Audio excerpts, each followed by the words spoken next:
So what we're doing in these dialogues is we're asking three big questions. The first is, what do all civilizations have in common? How do you know a civilization when you see one? And more importantly, does every civilization operate according to a predetermined or somewhat predetermined life cycle? If so, what can we say about this cycle? And how much room is there in it for human agency? So that's our first question, kind of what do all civilizations have in common? What are the patterns that are common to all civilizations? Our second question is, how do civilizations differ from each other across space? For example, how is Western civilization different from Chinese civilization? And our third question is, how have civilizations changed over time? For example, does our consciousness structure mutate over time, as Gebser posits? How does that relate to Campbell's chronology from animal powers to seeded earth to celestial lights to man? How does it relate to Toynbee's multiple generations of civilization? In what ways, if any, does civilization progress over time? In what ways does it not progress? Okay, so three big questions. What do all civilizations have in common? How do civilizations differ from each other across space? And how civilizations changed over time. Now, our first conversation was an introduction to these questions with reference to numerous thinkers who have influenced you, such as Spengler, Toynbee, Gebser, Campbell, McLuhan, Thompson, and others. And what we're going to be doing from this point forward is drilling down on specific issues related to these three big questions. So what are we doing in this, our second round? Well, what we're doing is making sure that when we ask these three questions about civilization, we are defining our basic term, our unit of analysis, civilization, transparently. So these conversations you and I are having, they depart from the premise that there is such a thing as civilization, and there is such a thing as a civilization, a discrete entity.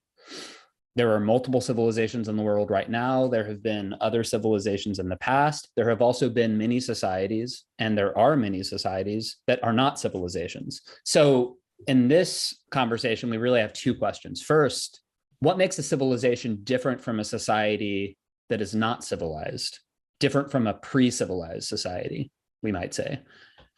I would call these the vertical criteria of civilization. And then second, what makes one civilization different from another?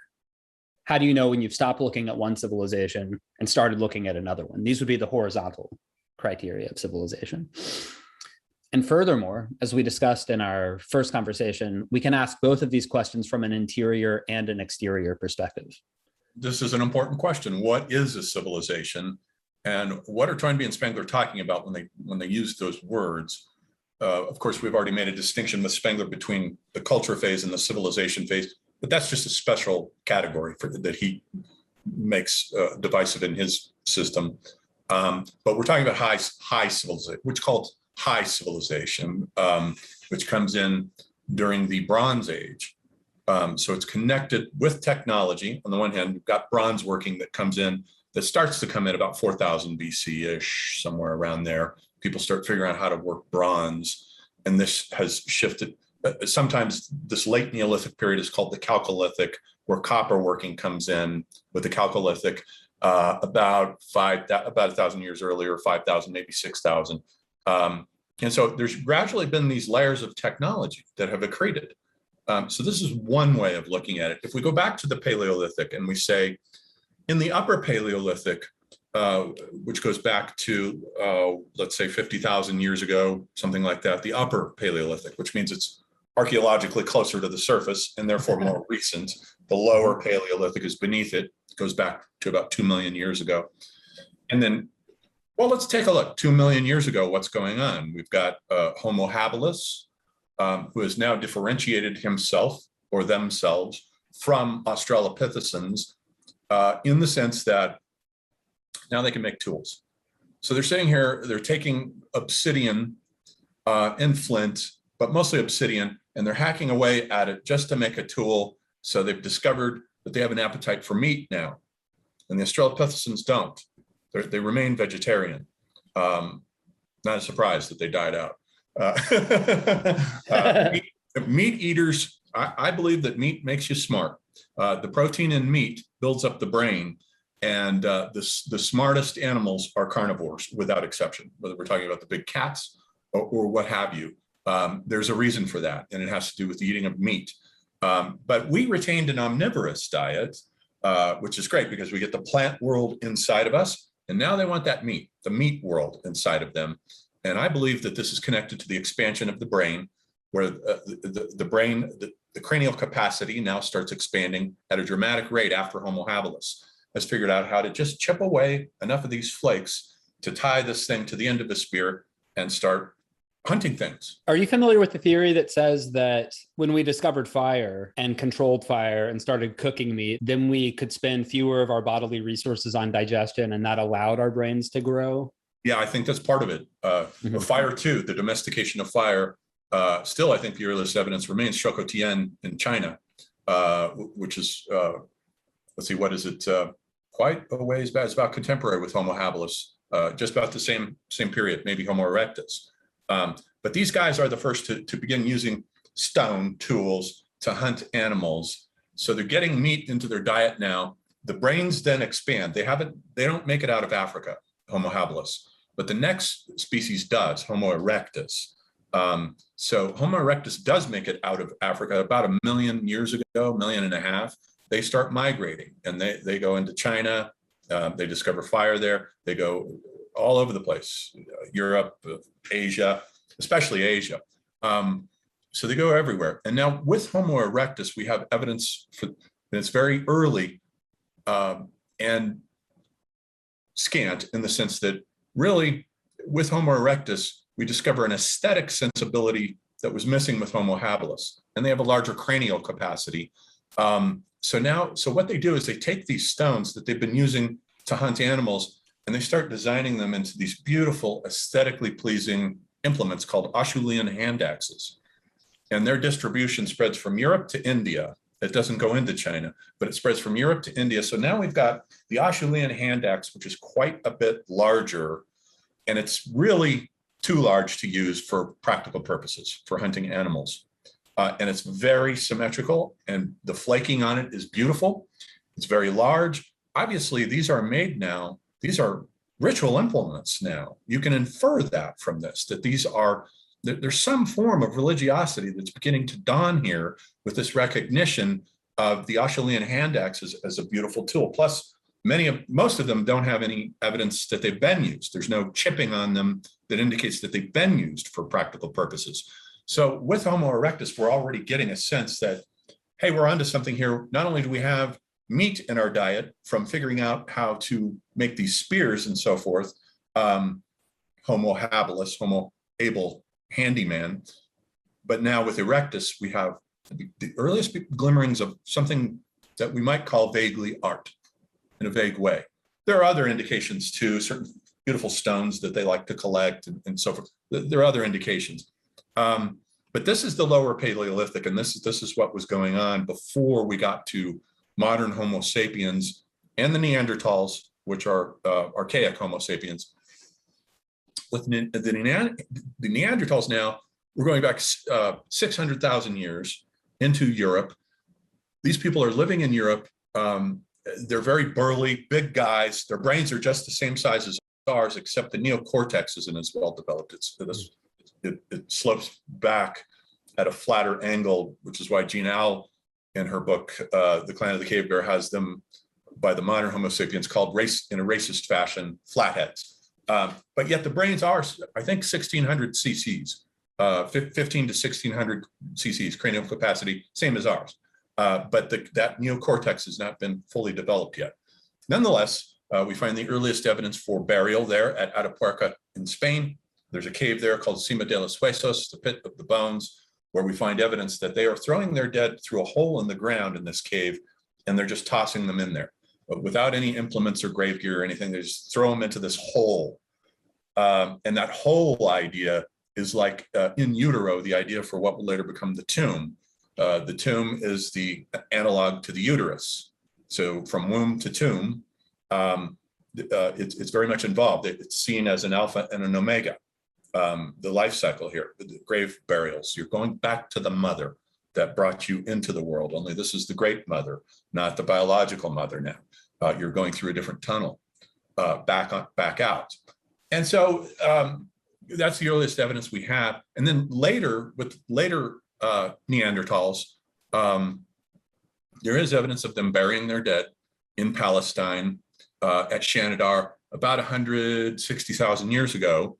They're burying their dead in caves, still in caves at Shanidar. Only now we start finding lots of grave gear associated with these burials, and one in particular who's been thought to be maybe the earliest shaman that we have evidence of, which Al also uses and creates a character based on this burial in her novel, because he had a crippled arm. I think he's called Kreb in the clan of the cave bear, where we find him buried with all these different kinds of herbs like chamomile and stuff that we know has medicinal properties to it. So he's buried with all of this rich array of herbs that are connected with healing, plus he's deformed. Most shamans are in this early period, and they have to justify their usage to the tribe since they can't go out and hunt with the hunters in some other way. So they do it by accessing the spiritual dimension and opening that up. And these individuals are very feared and revered at the same time, as we've discussed before. Also very vulnerable, because the band really would credit them for their successes and blame them for their catastrophes and failures. That's right. That's right. Just as later, notice in Mesopotamia, they will blame the gods for their successes and catastrophes in a similar way. That's interesting, that continuity, but we'll get to that idea. So anyhow, so they're burying their dead, and there is very strong evidence, though this has been officially discredited in the academy, I think they're wrong, that they were worshiping the cave bear. And that because we find in some of the caves in Germany, in the Swiss Alps, and in the Swiss Alps, we find certain caves where there are caches of cave bear skulls, and certain places where they've lined the skulls up and they've put the cave bear skulls into stone, chests, let's say, in the ground. It does look pretty much very strongly like a basic religion is going on here, where they're already worshiping the animal powers, as Joseph Campbell calls it. This is the age of the animal powers. So there's a basic religiosity going on, and there's burial of the dead, and there's some evidence that they are already appreciating art. I think the oldest flute has now been ascribed to Neanderthals, a little bone with a few holes that have been made in it. And there's also evidence now that they were decorating their bodies with red ochre and black manganese. So they were adorning themselves that way. No art yet in what we would call, pictorial images, but still, it looks like something like what we would call a human consciousness is now on the scene here. And they have survived for centuries, 600,000 BC, going all the way down here, 100,000 BC. Now we get to 50,000 BC. We're well into the upper Paleolithic now. And then these guys show up on stage. They have migrated about 160,000 years ago. We get evidence in Africa for the first modern Homo sapiens. That's us, who we are.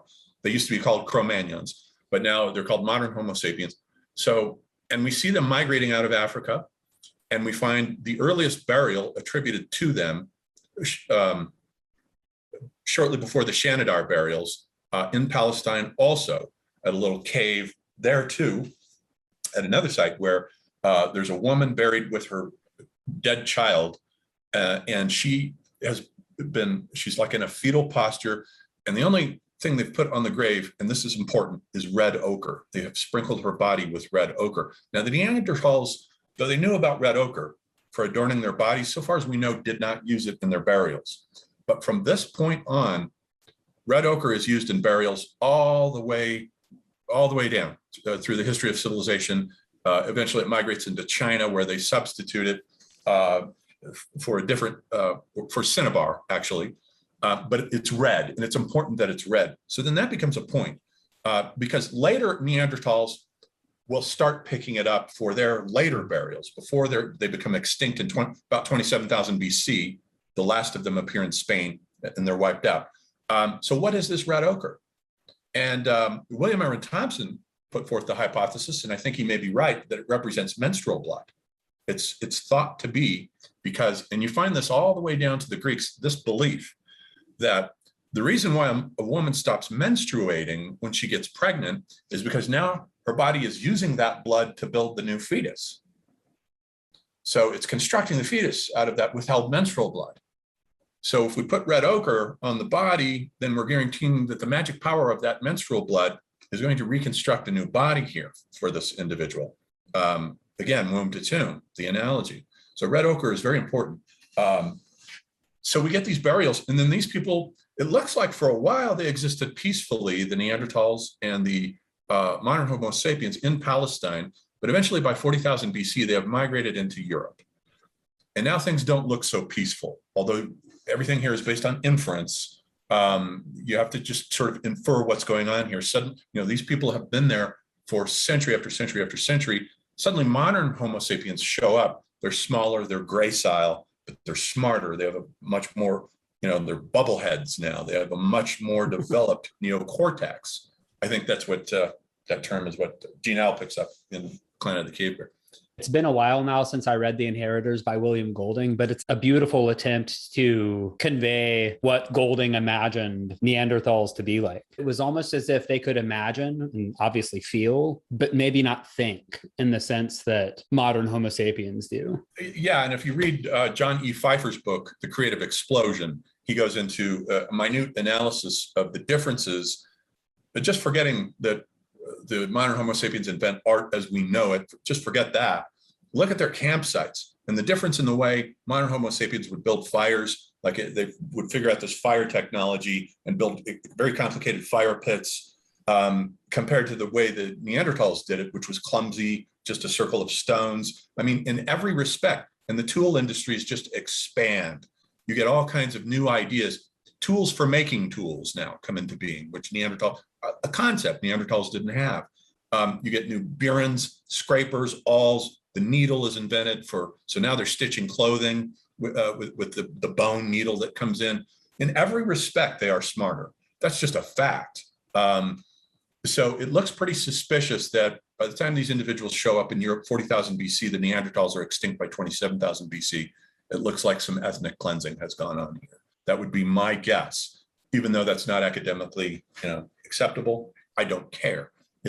I just think it's what happened. And we do have evidence of genetic interbreeding as well. Right. So the classic phenomenon of moving into an enemy's territory and raping their women seems to have already been going on here. There is a child burial from just about 27,000 BC in Spain, where the child was buried, and it's half Neanderthal and half modern Homo sapien. So we do have very strong evidence of genetic intermixing. Eric Trinkhaus is the guy who talks about this out here at University of New Mexico. I don't know if he's still there. Trinkhaus says we do have some Neanderthal genes. There's some sort of a dental nerve that we have that Neanderthals had, but that the modern Homo sapiens in Africa did not have, and also a bump on the back of our skulls as well. There again, that modern Homo sapiens have that the modern Homo sapiens in Africa did not have. So there have been some genes that we've taken from the Neanderthals into the gene pool. So that's what the situation looks like to me. So then they come in, and then along about 33,000 BC, we get the invention of art, what we would call properly art with a capital A, now comes in with these modern Homo sapiens. First with the cave of Chauvet, which is the oldest that we know of, 33,000 BC or so. They start drawing pictures of animals on the walls. Some of them are colored, some of them are not. Most of them are not colored. They're very sketchy. They're sort of outlines of animals all over this cave. And then, so now the art is up and running in Western Europe. But see now in Eastern Europe, in the sort of German Eastern European zone, they start, they're not doing painting, they're doing sculpture there. So they start sculpting figurines of horses and mammoths and a definite shaman man-lion figure that's about like this, and it's clearly some sort of a cat being standing upright on human legs. And so it looks to me like there were two separate cultures, one of which invented painting, what's called, and the other invents sculpture. So we've got parietal art, and they come together long about 20,000 BC. And when they start, these two cultures discover each other, then we get the real explosion of art. We start getting goddess sculptures on the walls.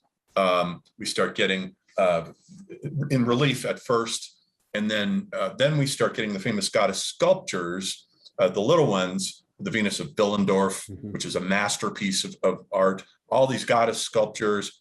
So this culture goes on for a while.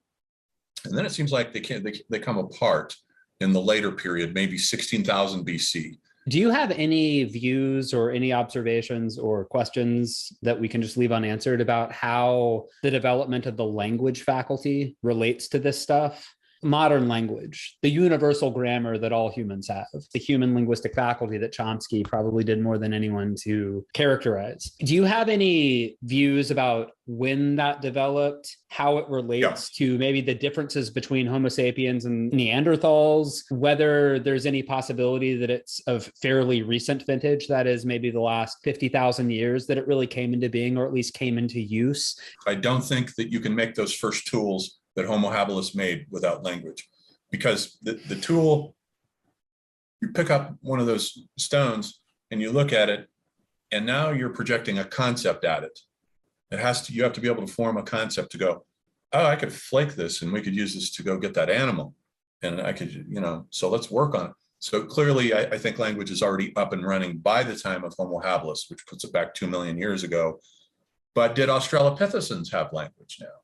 That's another issue. They don't seem to have stone tools of any kind or aesthetics or art of any kind, but they were walking around upright, and they did at some point give birth to Homo habilis, as far as we know. It is possible that they were using, I think there has been some evidence that Australopithecines were using bones and or wood as tools, rudimentary tools, because even chimpanzees have a basic knowledge of how to use tools, to get termites out of a hive. You need a stick, but they don't keep the stick with them. They just use the stick for the moment, get the termites, lick the stick, ditch it. So they don't keep it. So there's no concept of longevity. Oh, I may need this tool later on to get the same thing. They don't have that. So I think somewhere in there in Africa with Australopithecines and Homo habilis 2 to 2.5 million years ago, some kind of basic language is emerging here, because I don't think you can do tools without that kind of basic language. Make tools in the complex way that Homo habilis did, not the way chimpanzees do, where they improvise with a rudimentary stick. That's a different thing. That doesn't require language, but this kind of thing does. So I think language goes way, way, way farther back than a lot of these linguists I've heard. It's just too recent. Anyhow, so where we left off was with the invention of art and these two cultures separating. And the one culture goes east, and then it becomes the culture of the mammoth hunters. For a while, we get Dolny Vestinice up and running, where they're building houses now out of mammoth bones, which are pretty cool to look at. They almost look like works of art unto themselves. So they're not living in caves at this point. This is 20,000 BC, roughly, this mammoth hunter site. And they've got shamans there, and they've got, and they're carving figurines of goddesses and so forth. So very complex. But then that culture leaves, and eventually it just migrates across Russia. And you can see the sites as they leave them with the sculptures, various transformations of goddess sculptures that migrate east. So that by the time we get to then the end of the Paleolithic, with the Magdalenian culture, this is a culture that no longer has goddess figurines, no longer is interested in them. They just do the cave art, like the Ordinatian sort of cave art. And the final climax, we get this, the best of all of the painted art appears during this Magdalenian period, and also the most aesthetically pleasing weapons. They've got really interesting weapons that are very aesthetically pleasing. And so what kills them off then is, of course, climate change, the melting of the glaciers, which start kicking in about 14,000 years ago, and the glaciers melt very rapidly. It was very quick change. And some of the caves are now underwater. They've discovered a couple of them that are underwater, and it just ended it. That's it. The climate changes. This world changes. We can no longer do this anymore. So they become nomadic and they migrate. I believe quite a few of them. A lot remain behind, and I think those who remain behind eventually become the Indo-Europeans who domesticate the horse, and the ones who leave and migrate go into Palestine, and they become the Natufians. And now we're in a new period here, the Neolithic, with the Natufians, who populate all of Palestine, right along the shoreline there. And they are the first, it looks like pretty strongly, to invent agriculture. I think I remember you're saying once that in your view, the melting of the glaciers, that was such an overwhelming challenge that it could not be overcome, that it could not be responded to productively. Because Toynbee talks about how civilizations come into being. And by the way, that's not the subject of our conversation today, what brings civilizations into being. We're focusing on what civilizations are. But Toynbee does say that what brings them into being is a challenge that is neither too great nor too small. The kind of Goldilocks argument. If it's too great, it will crush the civilization and it can't respond. If it's too small, it won't provide the impetus to greatness. Anyway, I just remember you're making an interesting observation that even before high civilization emerged, the melting of the glaciers could be seen as having a sort of catastrophic effect on Magdalenian man, which Magdalenian man could not respond to. Right. And then you just get these offshoots that ultimately become something else, which is what you're about to talk about. The one other thing I wanted to mention, this is something that you've probably known since you were like 7 years old, but I only realized this a few months ago when I was looking into some of these issues. And then it was reinforced when I was in Rome. Okay, lithic means stone, right? So the reason we have like Paleolithic and Neolithic, it's all the Stone Age, right? It's before the Bronze Age, right? Which I know you're going to get into. But that was actually very useful for me because I had heard the term Stone Age, obviously, but I didn't realize that the Paleolithic and the Neolithic were both the Stone Age, the old Stone Age and the new Stone Age, to be followed by the Bronze Age, right? Where you're no longer using stone tools, but instead using these alloys. Relatedly, when I was in Rome, I, among other things, went to the Pantheon, which is unbelievable. The Pantheon is unbelievable. I bet. Like, John, you got to see it. Seriously. I'm jealous. But monolith is just a huge stone, an undifferentiated piece of stone. And 12 Egyptian monoliths are at the entrance of the Pantheon. Yeah, and I was listening to a tour guide talk about what was required to extract these monoliths and transport them from Egypt to Rome so that they could be erected at the Pantheon. Anyway, the only point I'm making here, it's a complete aside, but lithic and lith, stone. It's good to know that. Yeah, it is. It is. Although the Neolithic is much more complex. There's lots of other stuff like mud bricks and so forth, and pottery eventually. It is subdivided into, like, for academics, the boring terms are PPN A, pre-pottery Neolithic A, which is from the Natufians down to about 8,000 BC, and then pre-pottery Neolithic B, which is from about 8,000 to 6,000. And then the pottery Neolithic proper is 6,000 BC-ish when we start getting actual pottery coming in. So why does that distinction matter so much? Because it's so ubiquitous. There was some rudimentary pottery, by the way, at Dolny Vestinice. They did have some clay bowls, but it's not developed and it's not elegant because pottery over time becomes, by the time it starts appearing with the Obaidians, let's say, and the Halafians in Sumer, 6,000 BC, it's the best pottery that's ever been invented. It's so aesthetically beautiful and perfectly made. And they've got brand new kinds of kilns, double chambered kilns, which enable firing at higher temperatures that can bring in a much more refined form of pottery. They put a lot of thought into this. And pottery becomes a marker for culture, for basic these kinds of cultures, village cultures, let's say. It's not cities yet, these are villages. And so one of the main inventions here with the Natufians is the village. Dolny Vestinice was a kind of village, sort of, but it's all made out of bones. But here with the Natufians, they're building village sites near the Euphrates in Syria. We get Miraibet and Yerf al-Amar and places like that, where we find the first evidence of rye and einkorn seeds being planted in the ground. But it's also located near gazelle migration routes. So they're still thinking like hunters. They're like, oh, this is a good place for us to camp because we know the gazelle are going through here on a regular basis. So they're still thinking like hunters, but they park it there. They're within range of the gazelles, but now the climate has changed and they have access to all these new grasses, rye, barley, wheat, emmer, all that. And they figure it out. They just figure out, oh, we could park here. And now we start finding the first pestles and mortars coming in. So it's pretty clear that the Natufians about 12,000 BC are inventing agriculture and villages. So that becomes now the basis, because the Paleolithic, these people are all nomads. And sometimes those caves were seasonally occupied. So they're in and out of these caves, depending on the seasons and where the game is at. So they're always moving around. It's nomadic. But for the first time, culture just roots to a specific spot and parks there. Right. And these villages, I think a lot of them, or maybe all of them, were close to water sources, right? So that Yes, people the could fish, so that they could fish and hunt and farm, right? They were doing all of it, right? It Yes. wasn't like some clean break, obviously, from Right. hunting and gathering. Yeah. The early Natufian villages, by the way, are made out of stones. It's like they're kind of making stone igloos. That's sort of what they look like. Little houses made out of stones in round shapes. So they still haven't figured out mud bricks yet.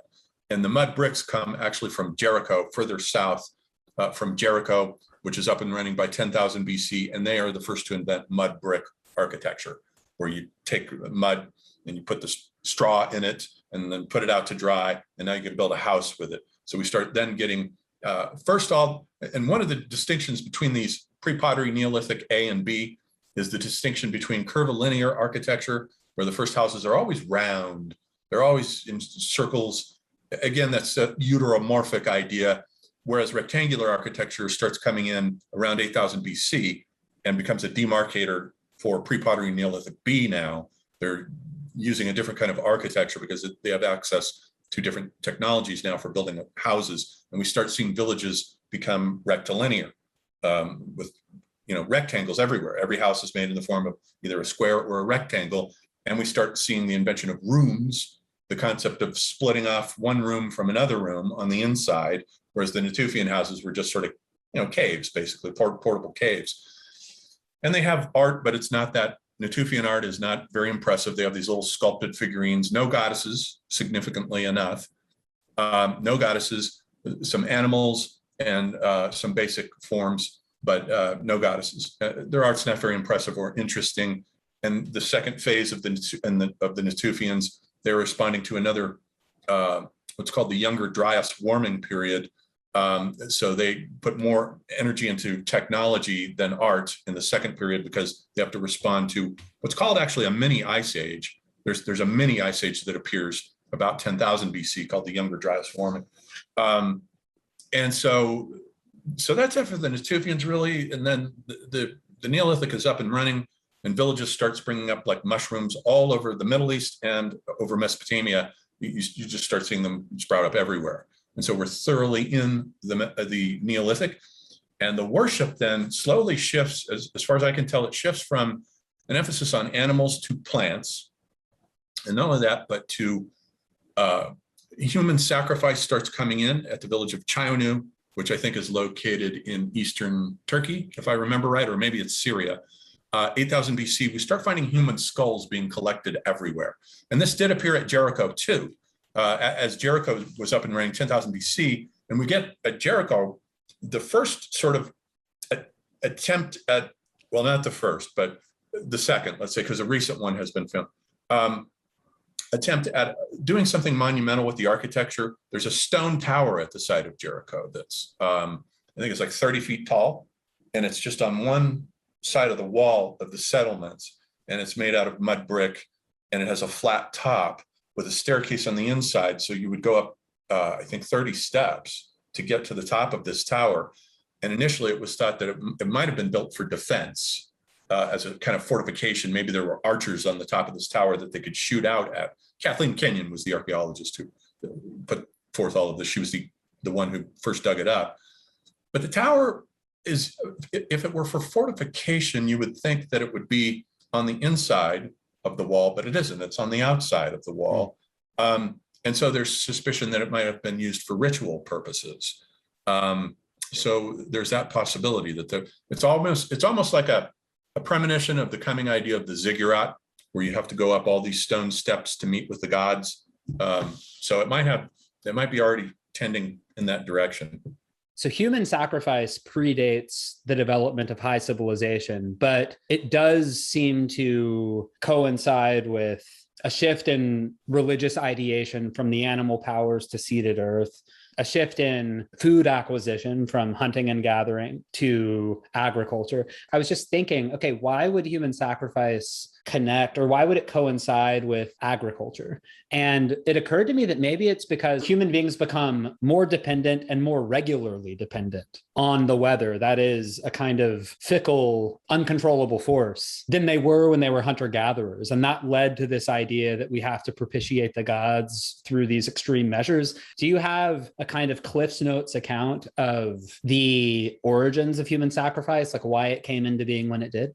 The reason why it comes into being now, and we don't find it at every one of these sites, though. That's the problem. At Chaionu, you can infer it. It's pretty definite.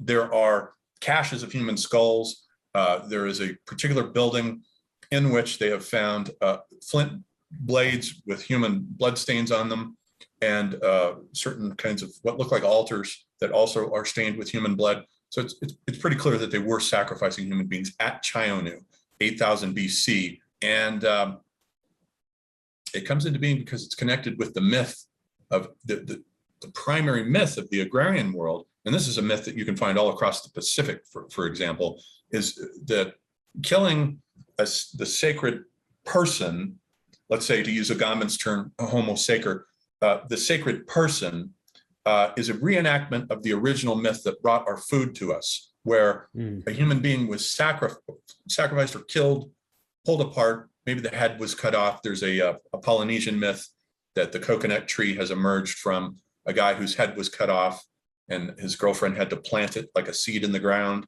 and the coconut tree grew up from the head. So that's why the coconuts look like human heads. But it's a very common myth associated with agrarian societies that the sacrifice represents the original sacrifice that took place at the beginning of time that brought death into being, but also brought our food plants into being. And you can find this all amongst Native American societies who are agrarian.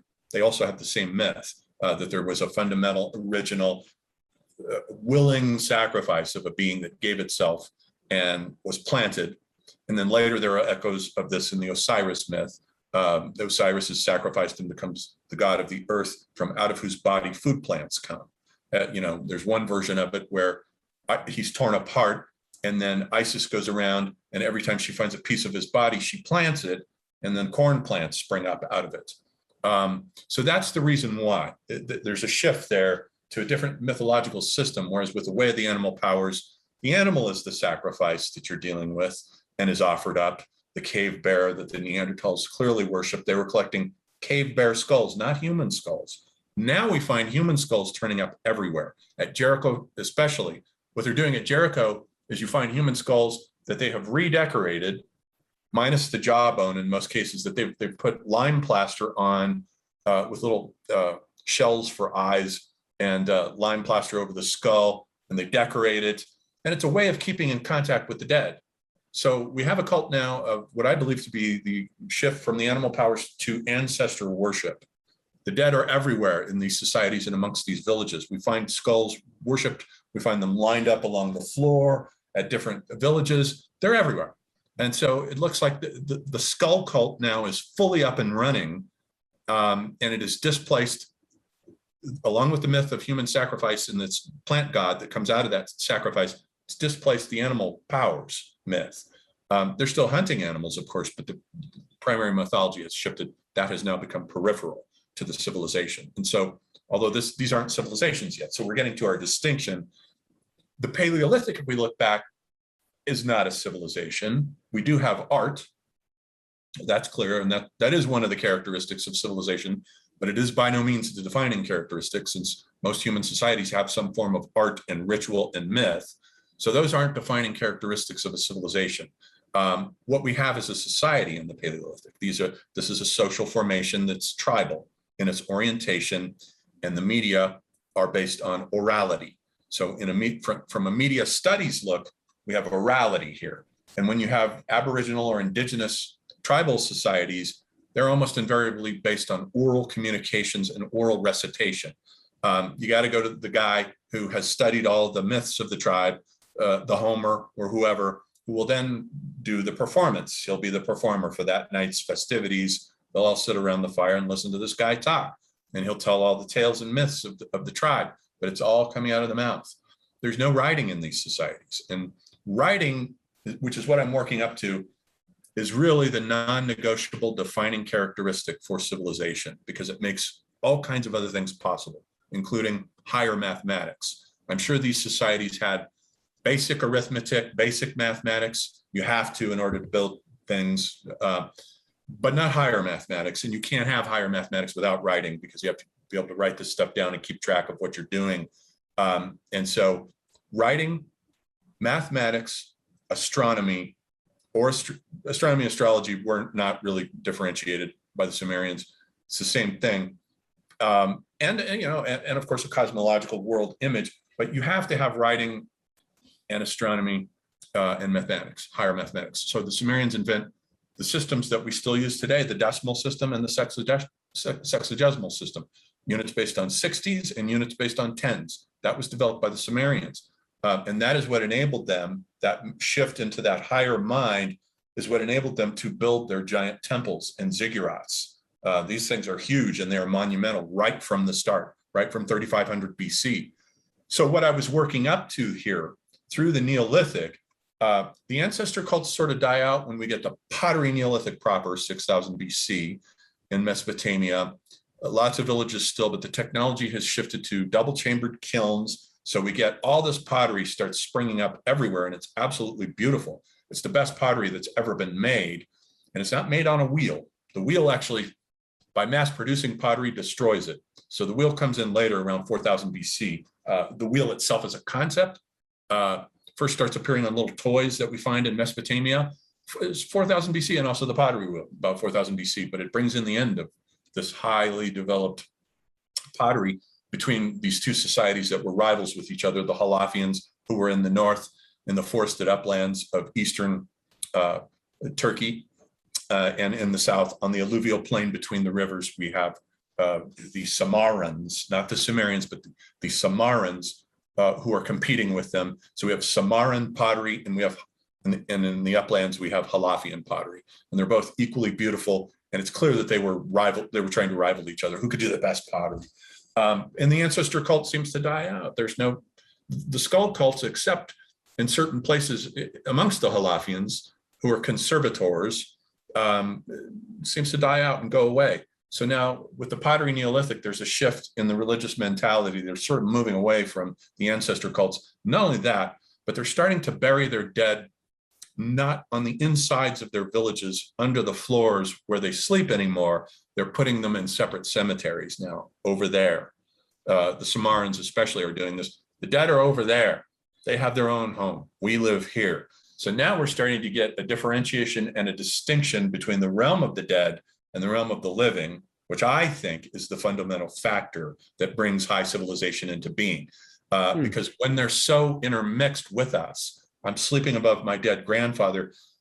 The dead are, with ancestor worship, as in China, they say no to everything. Anything new, any innovation that comes into being, when you're cozy with the dead, they're going to say, no, we don't need these. We don't need innovation, which is one of the reasons why China has been the way it has been about technology. Very, very suspicious about it. It's like they'll have a technological innovation, and then they'll say, no, never mind, let's get rid of it. Let's burn all the books. Like gunpowder. Yeah, exactly. It's back and forth with them. They have that conscience, and that conscience is their filial piety cults telling them, no, we don't need this. It's an insult to the founding ancestors. I just wanted to observe that what you're saying, your account of what brings civilization into being, beautifully intersects with Toynbee's definition of civilization. Toynbee has a whole section where he says, okay, what distinguishes civilization? It's not this, it's not this, it's not this. Then he comes to his conclusion, which is that it has to do with whether the mimesis is toward the dead or toward a living creative minority. Right. I remember he uses some sort of metaphor about climbing up over a ledge, where you can stay stuck in the past below that ledge, or climb up and move into the new, the realm of innovation. So in order for that to be possible, you have to get rid of the deference to the ancestors who conserve the forms, what I call the archi, the founding archetypes that make culture possible. It's their job to conserve those forms, which is the reason why, ancestor worship societies like the Australian Aborigines, with the founding ancestors, the Wangina in the dream time, they had their mouths stripped from them. So when you look at their art, these creatures don't have mouths because mouths pronounce the words that make new forms. So in the dream time, the ancestors already made all the new forms. We don't need any new culture. We don't need any new technology. We're self-sufficient with what we have. And so societies which do put the mimesis, as you put it, to the dead remain stuck in the past. And the ones who let go of the cult of the dead are the ones who move forward into a new mimesis, the mimesis of the creative minority now that starts coming in. So I believe it was this fundamental separation between the cult of the dead and the realm of the living and the creation of separate cemeteries. And that all starts happening around 6000 BC, all over, amongst the Halafians in the forested uplands, as well as in the south and on the alluvial plain where the Samarans are existing, doing all this beautiful pottery and inventing all these new kilns. And they have been working with copper.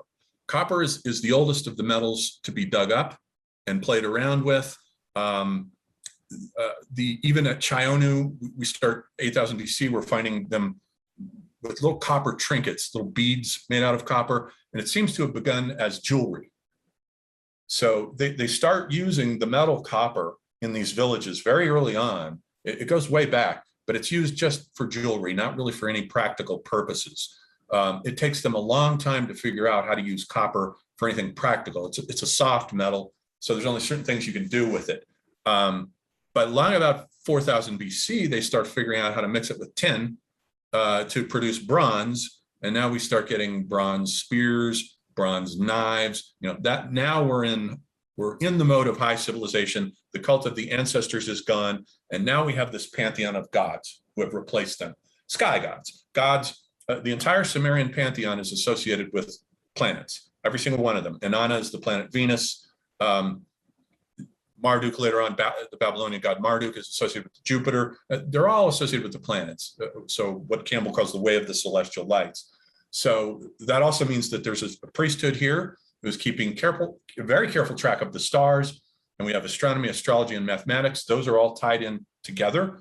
And writing comes in at first in Uruk, the city of Uruk, 3500 BC, to keep track of donations to the temple.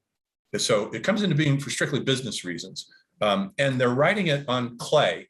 So they're just taking clay from the river and making smooth out a little tablet. And then you take a stylus, a little stick. And at first it's pictographic. So they're drawing little pictures, 3500 BC, but they soon start realizing the problem with that medium is that your hand will smudge the pictures. So they very quickly shift to this little sort of Morse code ... thing that they're doing, and their writing just looks like a collection of dots with the stylus. So that's cuneiform. But it was pictographic at first for a little while, a couple of centuries. Whereas the Egyptians, on the other hand, didn't have that problem. They were using papyrus, and so they could write these cool little pictographic hieroglyphs on the papyrus.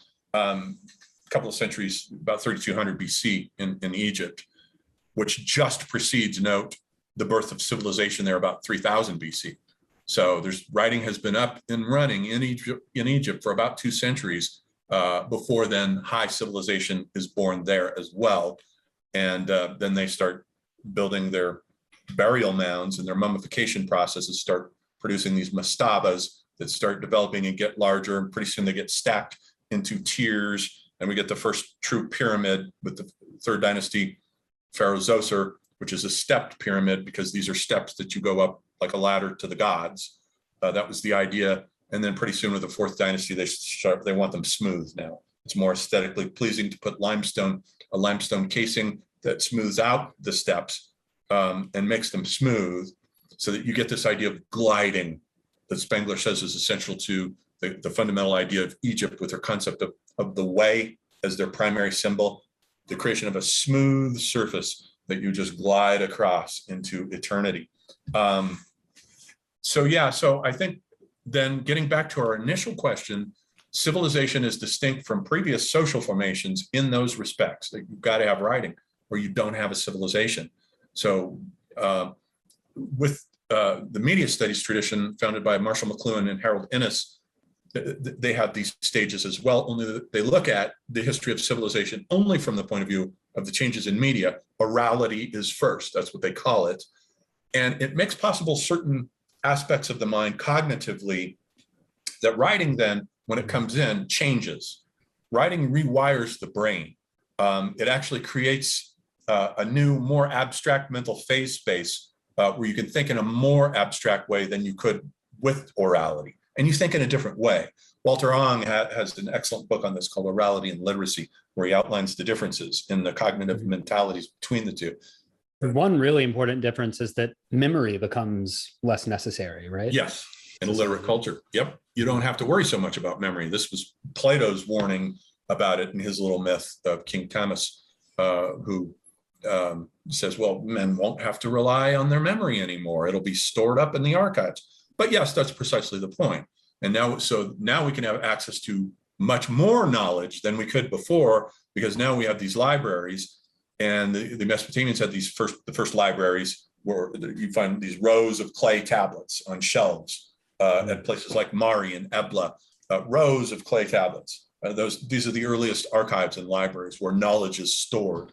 And human beings retain a high capacity for memory, even as we shift from orality. You're a very good example of that, but also one person I'm reminded of is Solzhenitsyn basically wrote the Gulag Archipelago in his head. And that seems inconceivable to the contemporary mind, but it would not have surprised someone of Homer's epic that someone could store all of that information in their mind and then basically just write it out when they got out of the Gulag.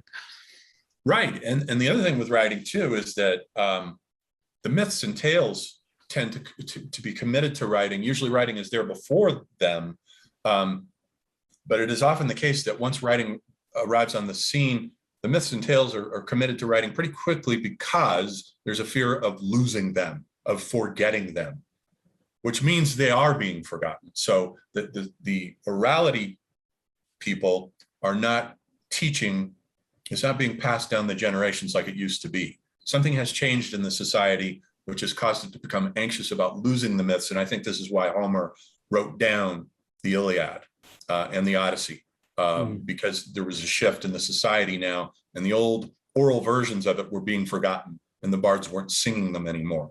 That's normally the reason why myths become committed to writing. Same thing in Egypt, writing. Those pyramids are not decorated with writing until the 5th dynasty in the Pyramid of Unas.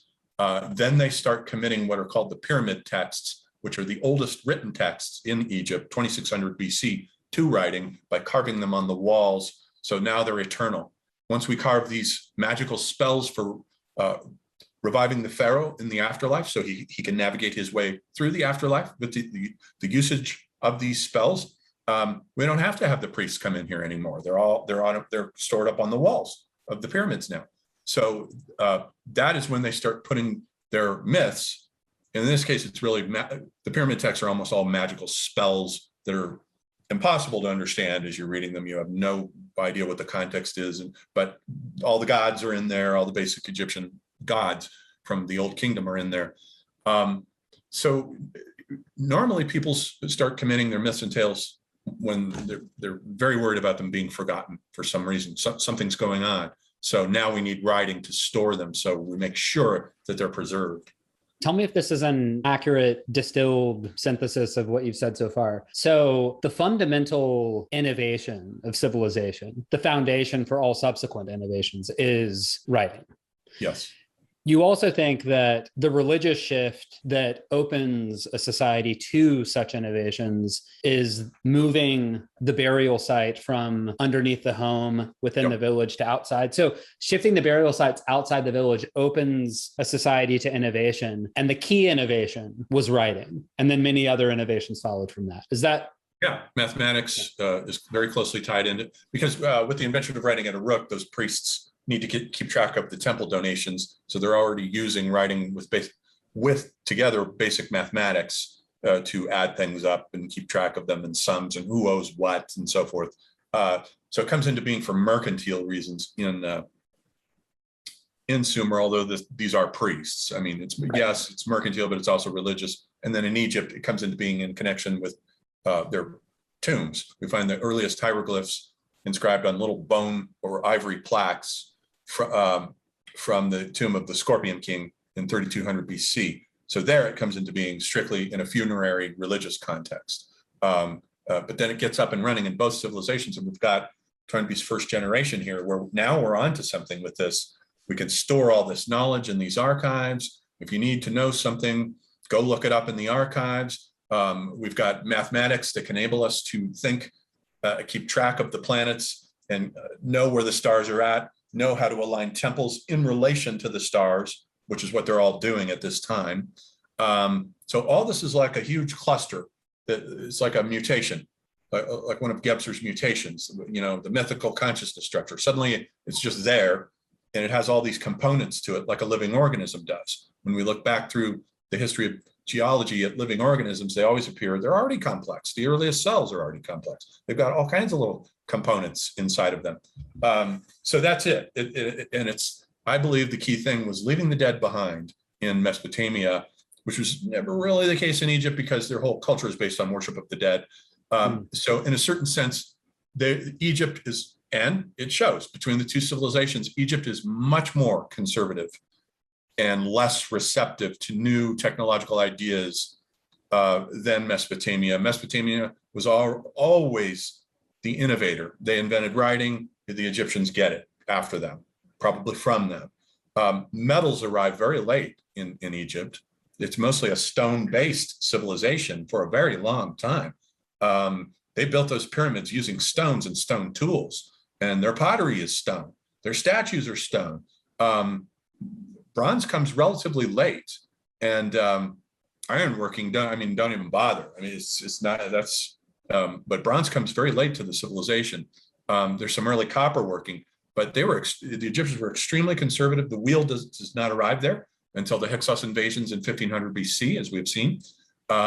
They were pretty conservative. By comparison with Mesopotamia, which was a much less stable society, something bad was always happening there, but something new was always happening as well, because they were much more, I think the Mesopotamians had, let go of the cult of the dead in a way that the Egyptians never did. And it's so interesting to make an updated comparison between, say, China and Mesoamerican civilizations on the one hand and Western civilization on the other, because the stereotype is that Western civilization is more innovative, and that particularly China, the comparison is often drawn between the West and China, who will win. And one argument that is still made is that there's just something in Chinese culture that inhibits the kind of innovation that we've seen in the West, right? But of course, they're more of an ancestor worshiping society even to this day. So it's another kind of Egypt Mesopotamia comparison potentially. I don't want to overdraw. Yeah. I mean, I don't want to overstate that, but there might be something to that. Yeah, it's a very similar.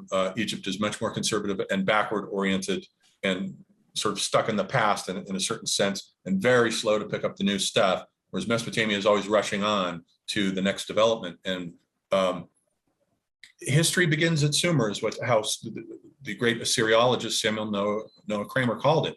History begins at Sumer. They are the ones who stepped across that mimesis threshold, left the dead behind, and suddenly started innovating. We get the first monumental temples in the world, 3500 BC, at places like Uruk and Ur and Eridu. These are huge already, right from the start, with the writing and the mathematics and the star gods, who are now, not only are the gods associated with the planets, that each one of them is associated with a different technology.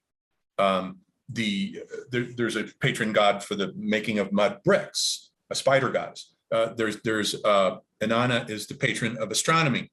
Enki, the god of Eridu, which is the southernmost at the mouth of the Persian Gulf, is associated with the watery abyss, the Apsu, and with the invention of irrigation.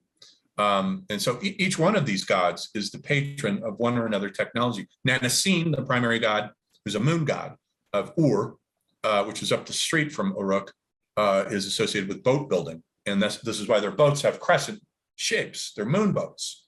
The classic Mesopotamian boat has a crescent shape to it, even to this day, with the peasants in the region who live, like the marsh dwellers who live in the south there. They still have the crescent shape to the boat.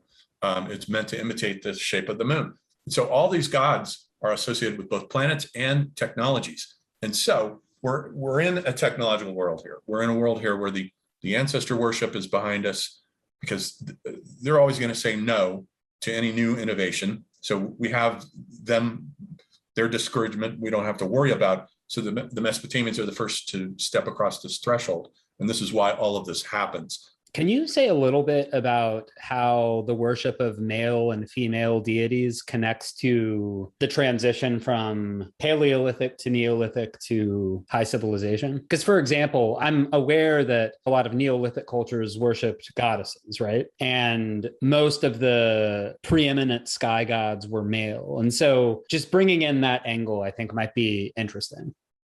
Right. And so it is generally true. It's a stereotype and a cliche, but the Neolithic farming villages had the goddess as the primary religious figure.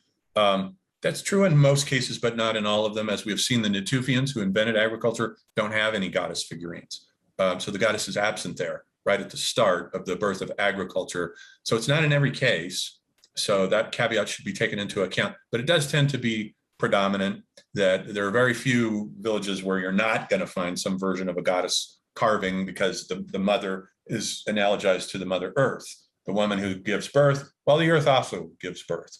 And now we're worshiping the earth because we're locked in place like plants, and we're imitating the plants, rooted to one spot. And so we're worshiping the plants, and the earth is the mother. So usually in later cosmologies, the earth is Mother Earth, except in Egypt, which is interesting, where they reverse it, where the earth is Jeb, or the earth god, and the sky is the mother, Nut. But the Egyptians retained, with their conservatism, a very strong matrilinearity. It mattered that you were descended from a certain woman, not a man, if you were going to be in any position of rulership. So they were very matrilineal. And so they retained even though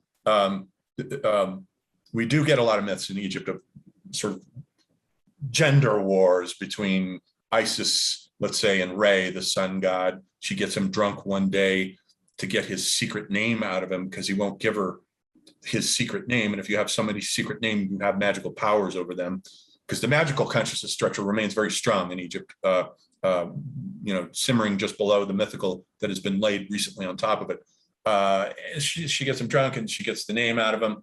So there are a lot of myths in Egypt where you can see power struggles. And there are, though, female pharaohs, though pharaohs usually are male, right down the line, not just Hatshepsut. I've heard some scholars say that Hatshepsut was the only female pharaoh. She absolutely was not. It is very clear there were at least a few others, 3 or 4. There were probably 5 female pharaohs through the history of the civilization. And you can infer this by looking at the inscriptions and so forth. And it is also clear that Akhenaten regarded his wife Nefertiti as a co-ruler with him. And when he died, she took charge of everything. So the goddess worship remains very strong in Egypt, not so much in Mesopotamia for a while. It does with Inanna. Inanna is one of the key divinities that's absolutely indispensable to that civilization. But it changes once the Babylonians come in. And the Babylonians are tough. They originate as a barbarian war band, the Amorites, who eventually take over the entire society under Hammurabi the Great. The Babylonians more or less correspond to the Romans. They are the universal state of this civilization. They're Semitic, they're warriors. They're not too sympathetic to goddesses. And so we start getting a shift where people's names are often embody goddess names, like the great Sumerian Ur-Nammu.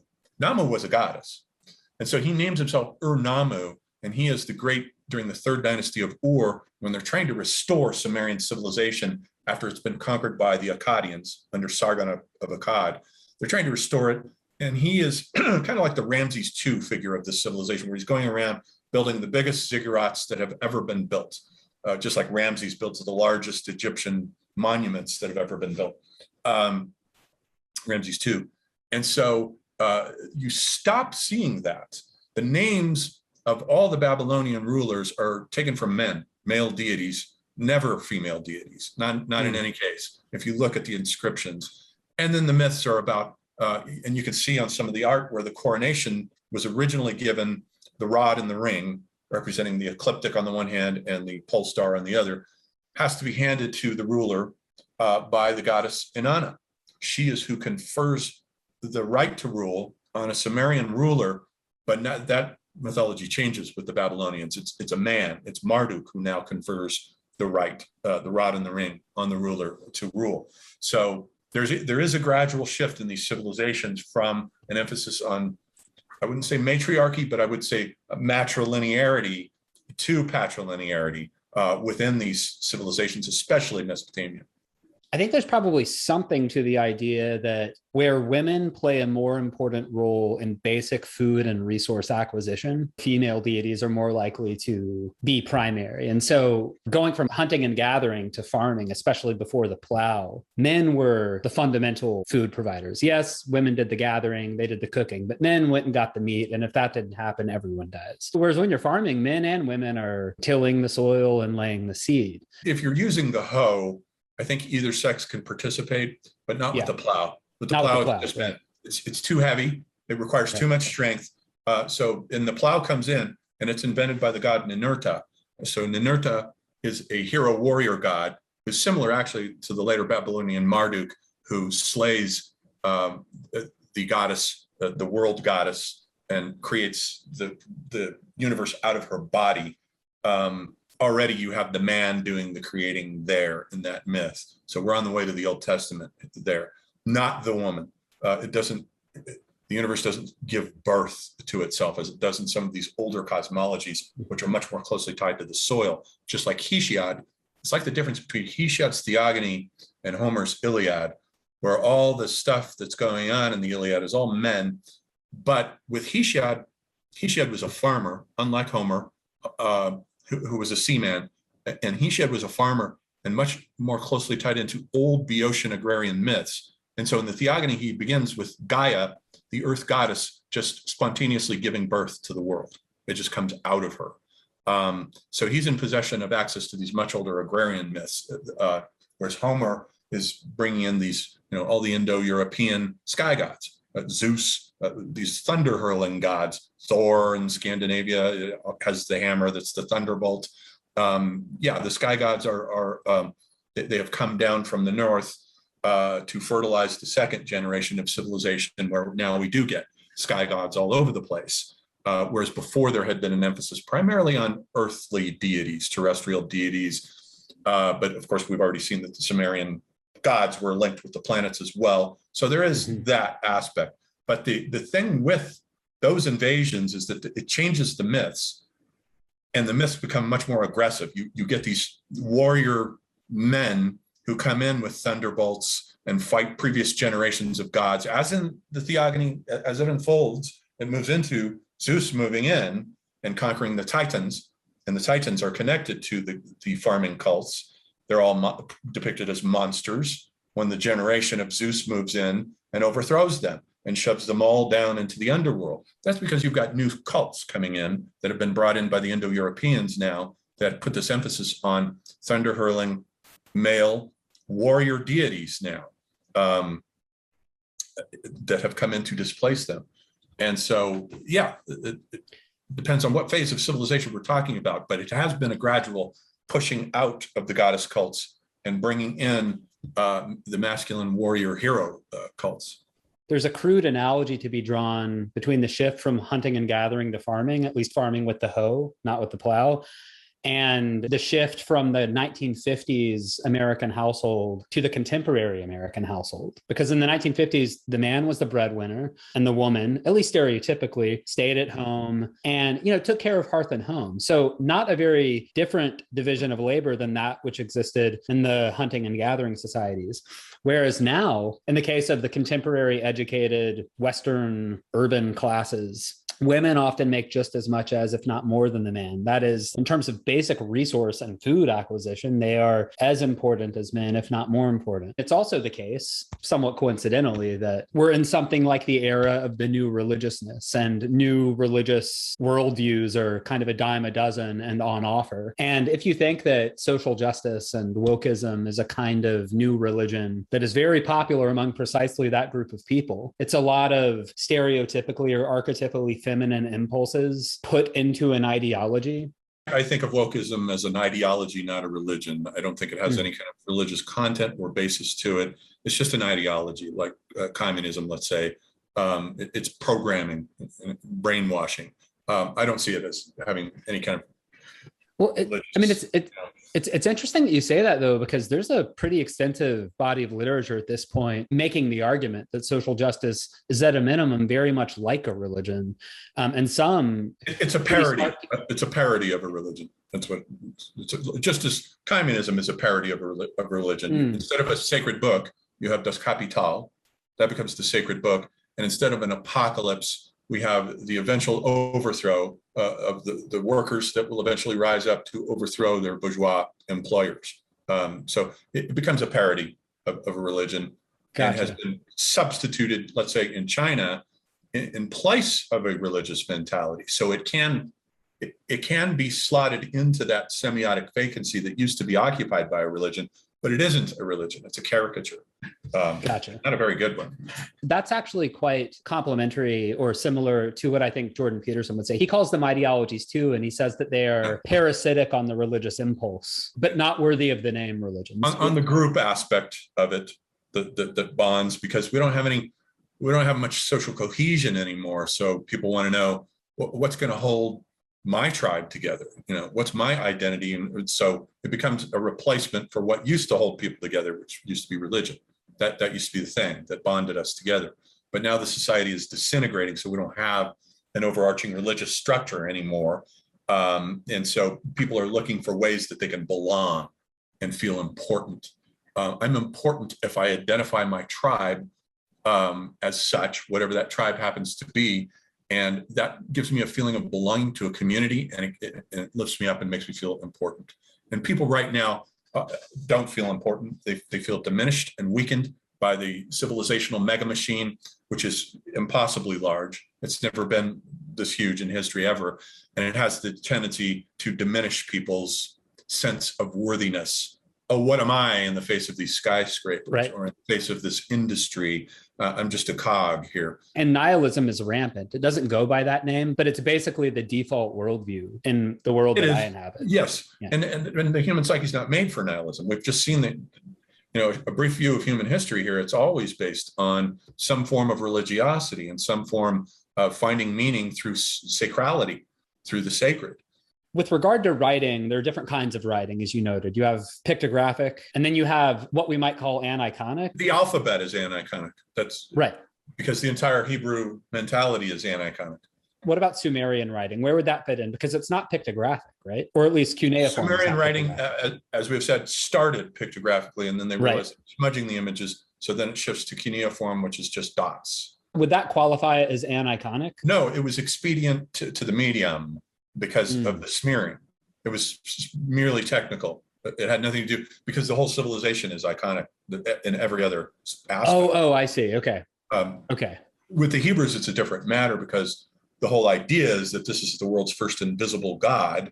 They had to come up with something fresh because they're stuck in between two old dying civilizations. The Egyptians on the one hand, who were thoroughly iconic with an iconic pictographic script, hieroglyphs, and the Sumerians on the other hand with their iconic civilization. So they came up with the innovation of a portable God who's invisible. So you don't depict him in any images. Thou shalt not make any graven images of anything, actually. And so an art tradition never develops amongst the Hebrews for that reason.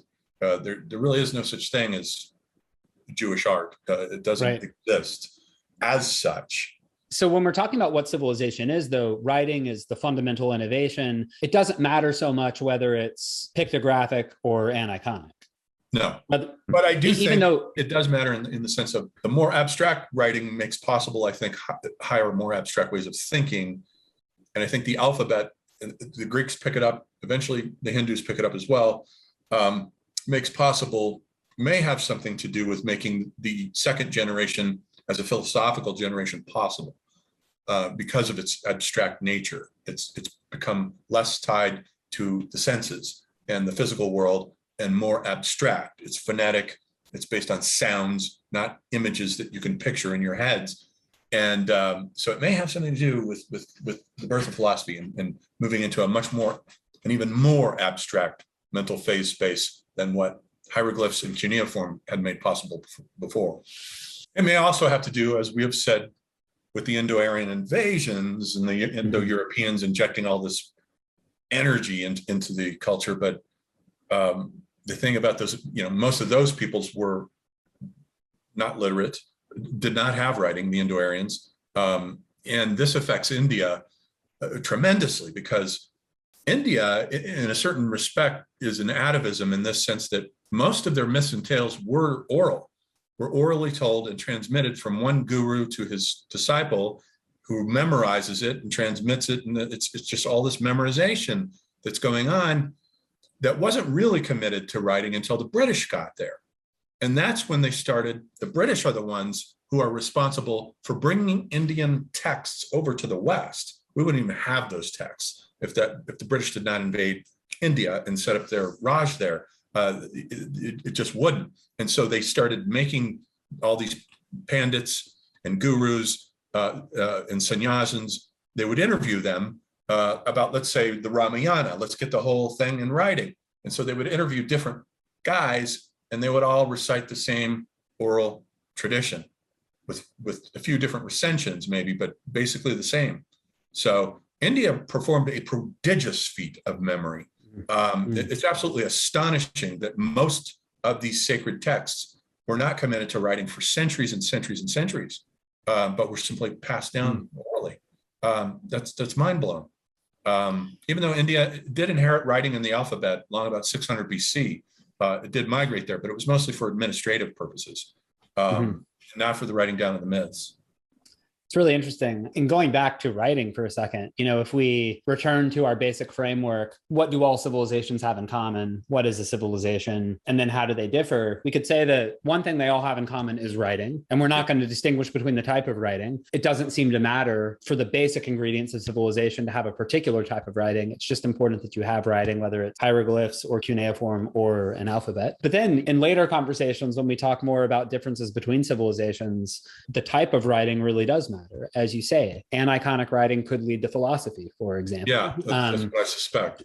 What are all the places where writing in whatever form independently emerged? I don't think it was ever independent. I think it just started in Mesopotamia and it spread to Egypt, and then it spread east, eventually migrated to Persia and India and China, and then across the water to Mesoamerica. I think you can track its diffusion. I don't think it ever emerged independently anywhere but Mesopotamia. If that's the case, there were certain places to which it never diffused, right?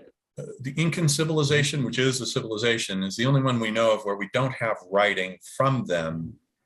But we can't be 100% sure because the Spaniards were burning everything in sight. And so there may have been writing amongst the Incan civilization that we've lost. Whereas Mesoamerica, they've burned nearly all their texts and codices and so forth. So we've lost probably 98% of their literature. Very little has survived at all. And except for, the one epic, the Popol Vuh, and then inscriptions, because those are carved in stone. So we have lots of inscriptions that are carved in stone, and their mathematics, very elaborate astronomical mathematical systems. All that is carved in stone. So we know those systems, they're carved in stone. And but not much in the way of actual writing has survived from that civilization, and nothing from the Incan civilization.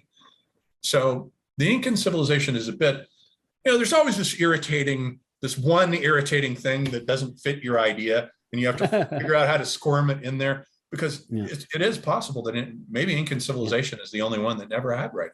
Yeah, I think I've heard it said that the Incans relied really heavily on couriers, something like that. Well, yeah. So they did orality, in other words. They made it work with orality, just as India did for a long time with orality, until writing got there, 600 BC, although the Harappan civilization that was there had writing. It's never been deciphered from 2600 BC down to the Indo-Aryan invasions by 1500 BC. So in the Vedic Aryans, when they come in there, they don't have writing. But the Harappans did. We have it. We have the script. We see the carvings, but nobody's been able to decipher them. So the Harappans had writing and the Vedic Aryans did not, which is one of the reasons why India is such a sound-based civilization. Not only do we have this prodigious feat of orality, but we also have a religion that's really based on mantras and humming, making mantric sounds.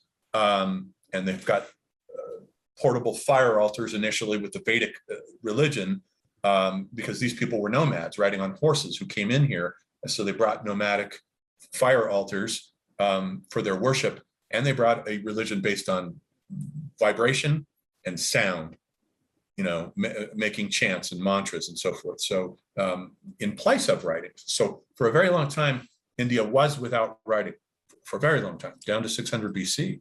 That's the time of Hesiod, 2 centuries. It's a century and a half after Homer.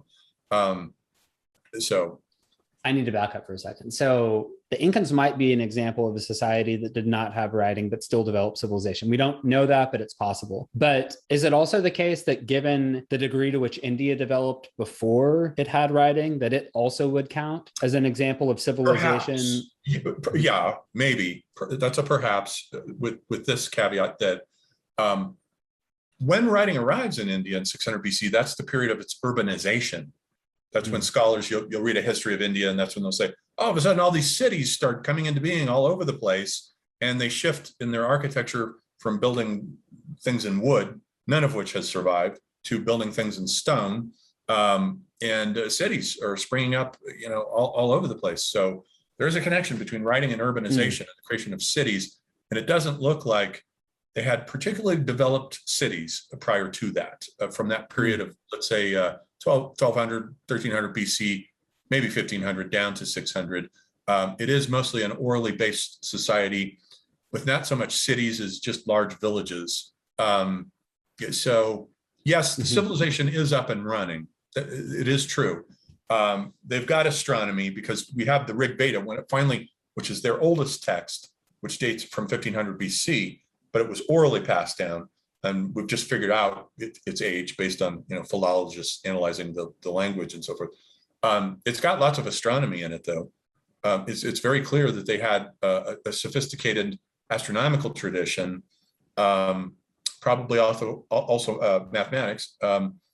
So yeah, India is, again, one of these puzzles that doesn't quite fit the paradigm that I'm putting forth here, where writing is essential, which I believe that it is. We've got it at the inception of Chinese civilization. It's there right from day one, with Mesopotamia, with Egypt, with Minoan Crete, which has not been deciphered, and the Mycenaeans, which has. So it's there in the inception of all of these, except for India, but the pre-Indian culture of Harappa had it, which is interesting. So yeah, these things are complex. To the extent that writing is the fundamental innovation that distinguishes civilization from other kinds of societies, the question, why did writing develop? Was it an innovation whose time had come? And if it had not occurred in Sumer, it would have occurred somewhere else in roughly the same period? Those questions become important. So I'm just curious, do you have any thoughts on that? Like, I assume that you don't think that it was this Einsteinian once in 500 years insight, a flash of genius that may not have occurred for another 5,000 years if it hadn't occurred there, and then therefore would not have diffused to all of these different places. I assume you think, again, it was an innovation whose time had come, and it probably would have happened somewhere else if it hadn't happened in Sumer in the not too distant future. Well, that's a very complex question. We should probably save it for another time. I'll just end by briefly recounting this myth that comes from Sumer about the origins of writing there in the city of Uruk. They do have a myth for it, but this is a much later myth. Who knows whether it's true or not, about the king Enmerkar there, who's the grandfather of Gilgamesh, actually. So Enmerkar is fighting a war against the city of Aratta, which is not Sumerian. It's across the mountains to the east, the land where later the Elamites will emerge, and then eventually the Persians. And Enmerkar wants to go to war against the king of Aratta because Aratta has access to all these minerals and gems, and Sumer doesn't have that. They don't have metals and minerals there. It's a resource poor place so all that metals and minerals has to be imported.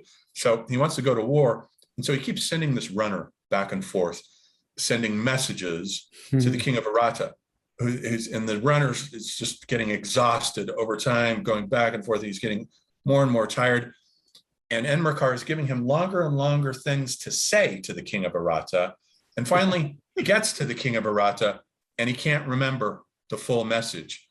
And so he goes back to Enmerkar and tells him that. And Enmerkar says, well, let's do this then. Then he takes out a lump of clay and he invents writing. And he draws the first message on this. And he says, there you go. Now you'll remember it. And so the runner takes it to the king of Arata and says, all right, here's the message from the king. And he hands it to him. And the king of Arata looks at it. And of course, he can't read it.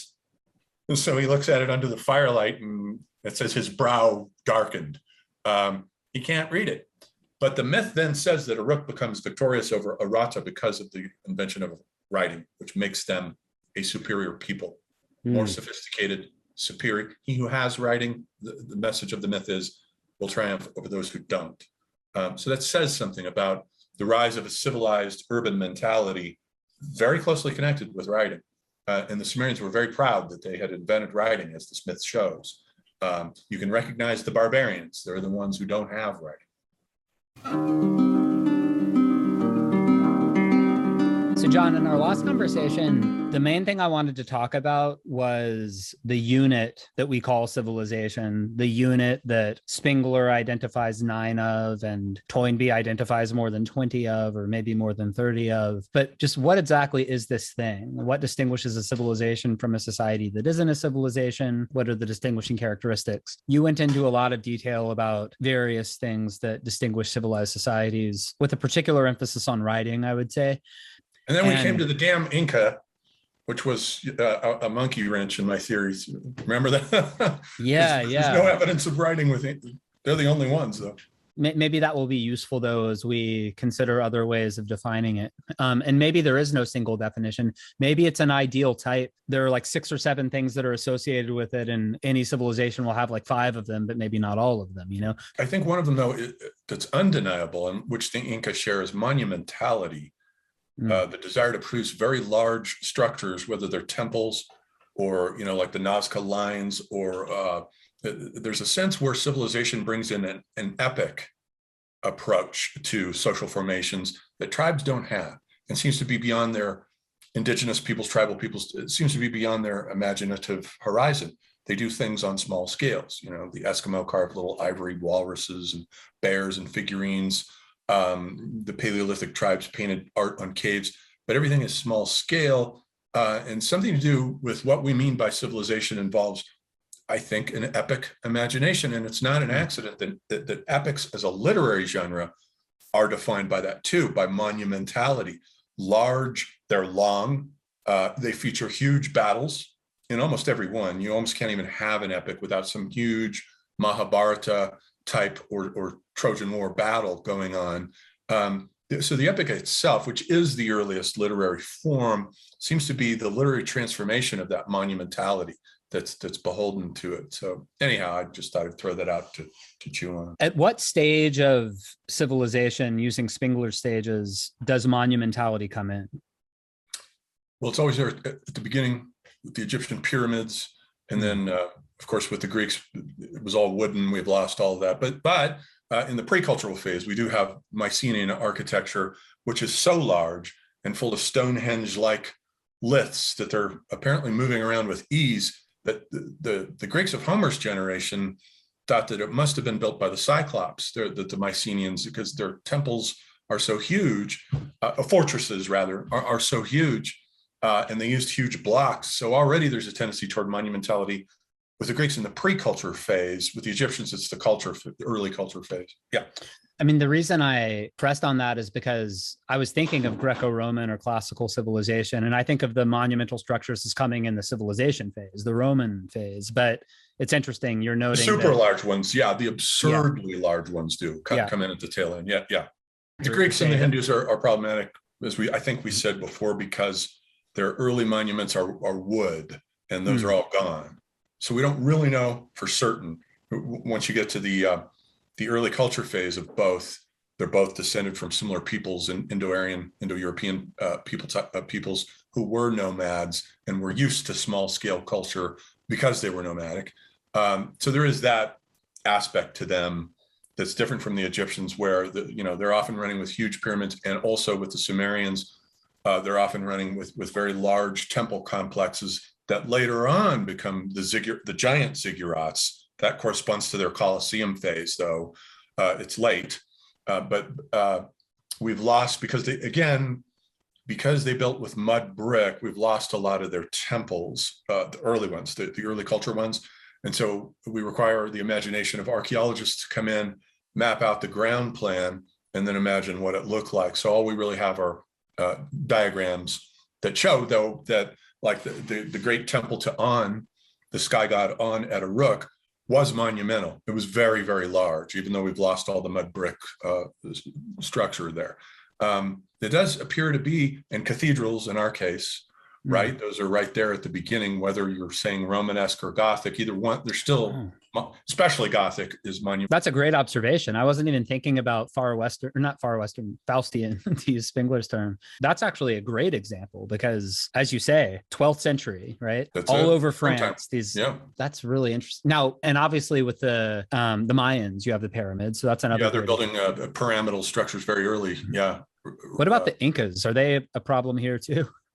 I'm not 100% sure about their springtime phase. I do know that they do produce like Machu Picchu, but I think that's later on. I can't think of a single example where we've got a tribal society building monumental structures. The closest might be Göbekli Tepe, which was unearthed, I don't know, 15 years ago. It's relatively recent in Turkey, Eastern Turkey, which nobody thought that because this is 10,000 BC and it's right on the threshold of the Paleolithic and the Neolithic, that, and it's, so far as we know now, the oldest megalithic culture, and they were building in a monumental style, and these must have been tribal peoples. They're still not, they're just barely settling in villages at this point.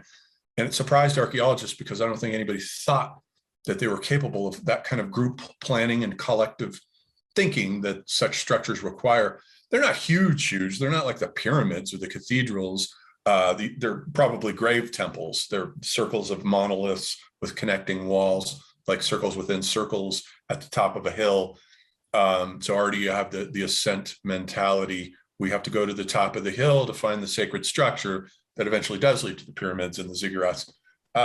It's not really monumental in the sense that I'm using the word, though, where it's big scale thinking.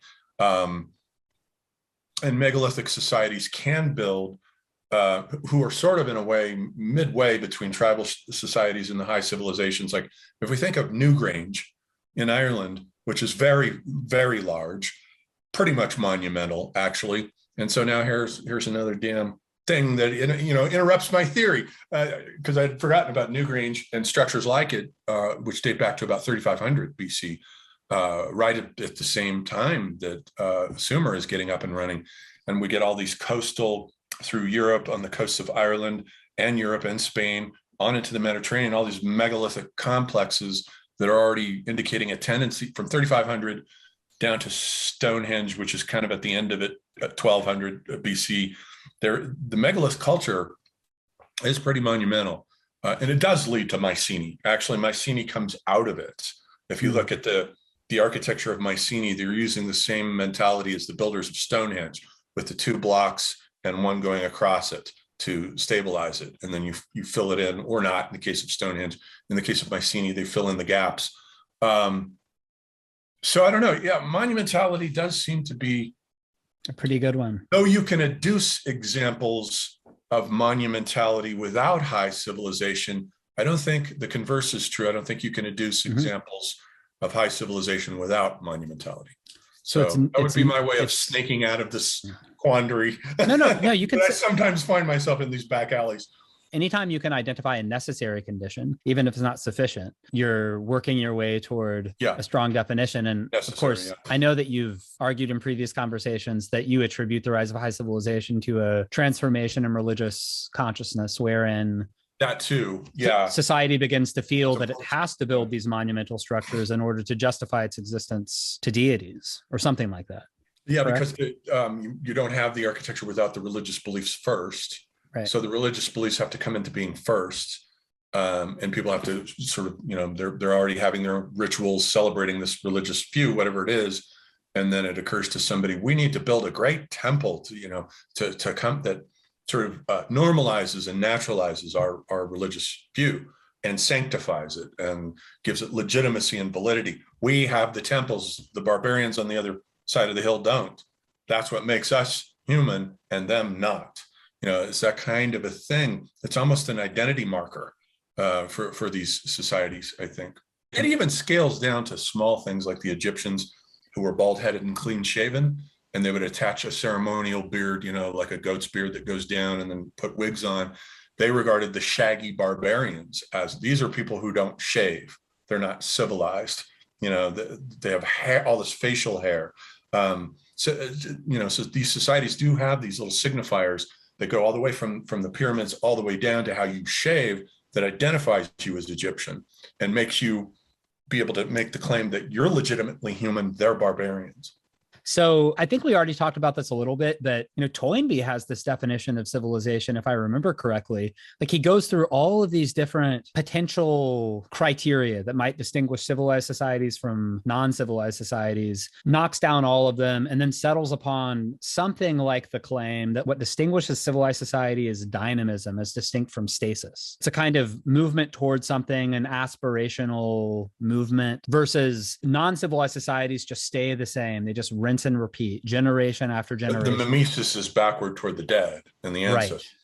Whereas the mimesis with high civilization is toward living individuals, the creative minority, who's doing really interesting things with their artists and poets that everyone else wants to be them.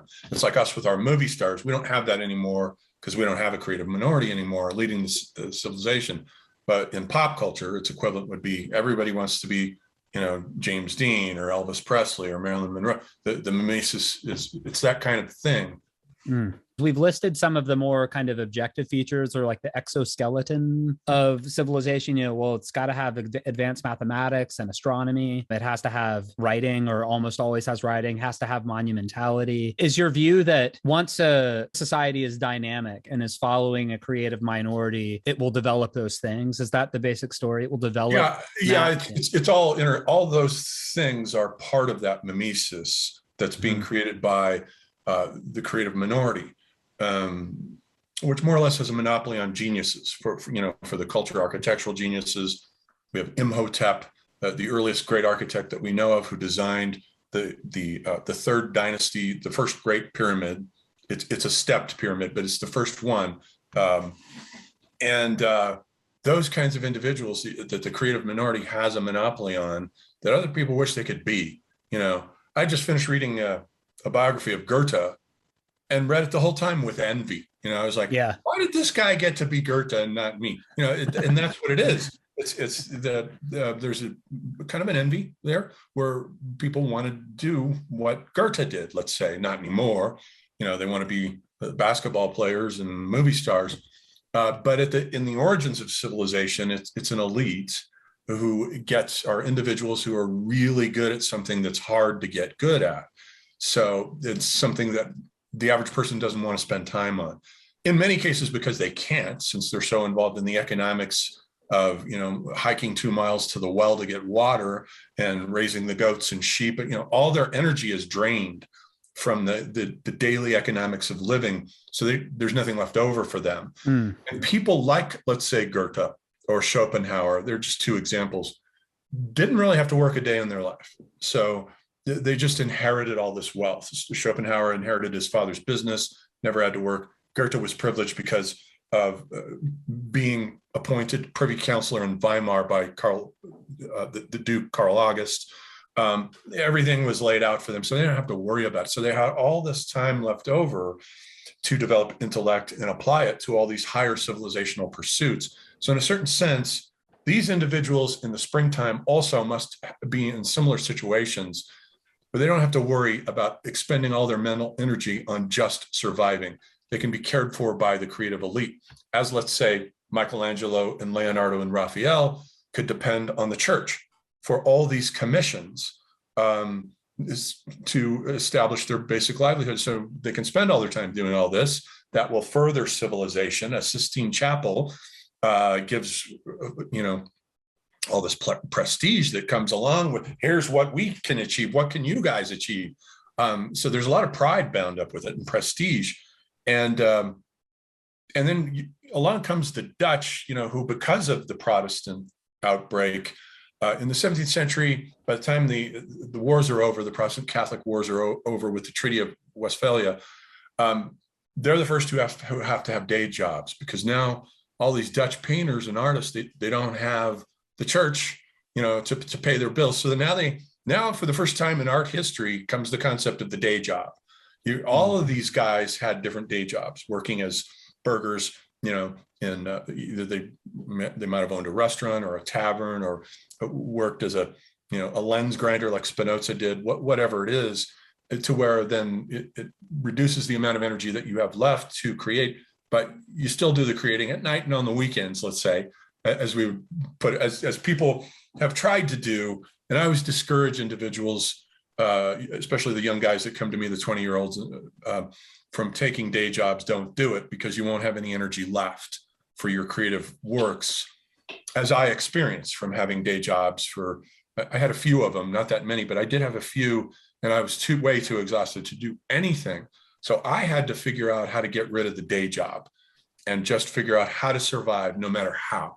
And to do that, you have to take morality and put it over here. Morality ain't it's not gonna pay your rent. It's not gonna pay your bills. So I lived with my mother for 8 years in her house, rent free. And after my divorce, and during those 8 years, I produced 20 books. So, and I've heard some people say, oh, I would never live off my parents. You're never going to write 20 books with that mentality. It's not going to happen, because you've allowed morality to interfere with your creative energy. It's not a moral thing. It's amoral. Creativity is as amoral as sex is. Totally amoral. You put judgments on it all you want, but the energy is there. And if you jam it up, it's going to cause you all kinds of psychological problems, both somatic and psychological. You have to find a way as a young man to get rid of the morality, get rid of the day job, and find a way, even if you have to live on welfare. Fine. Nietzsche did.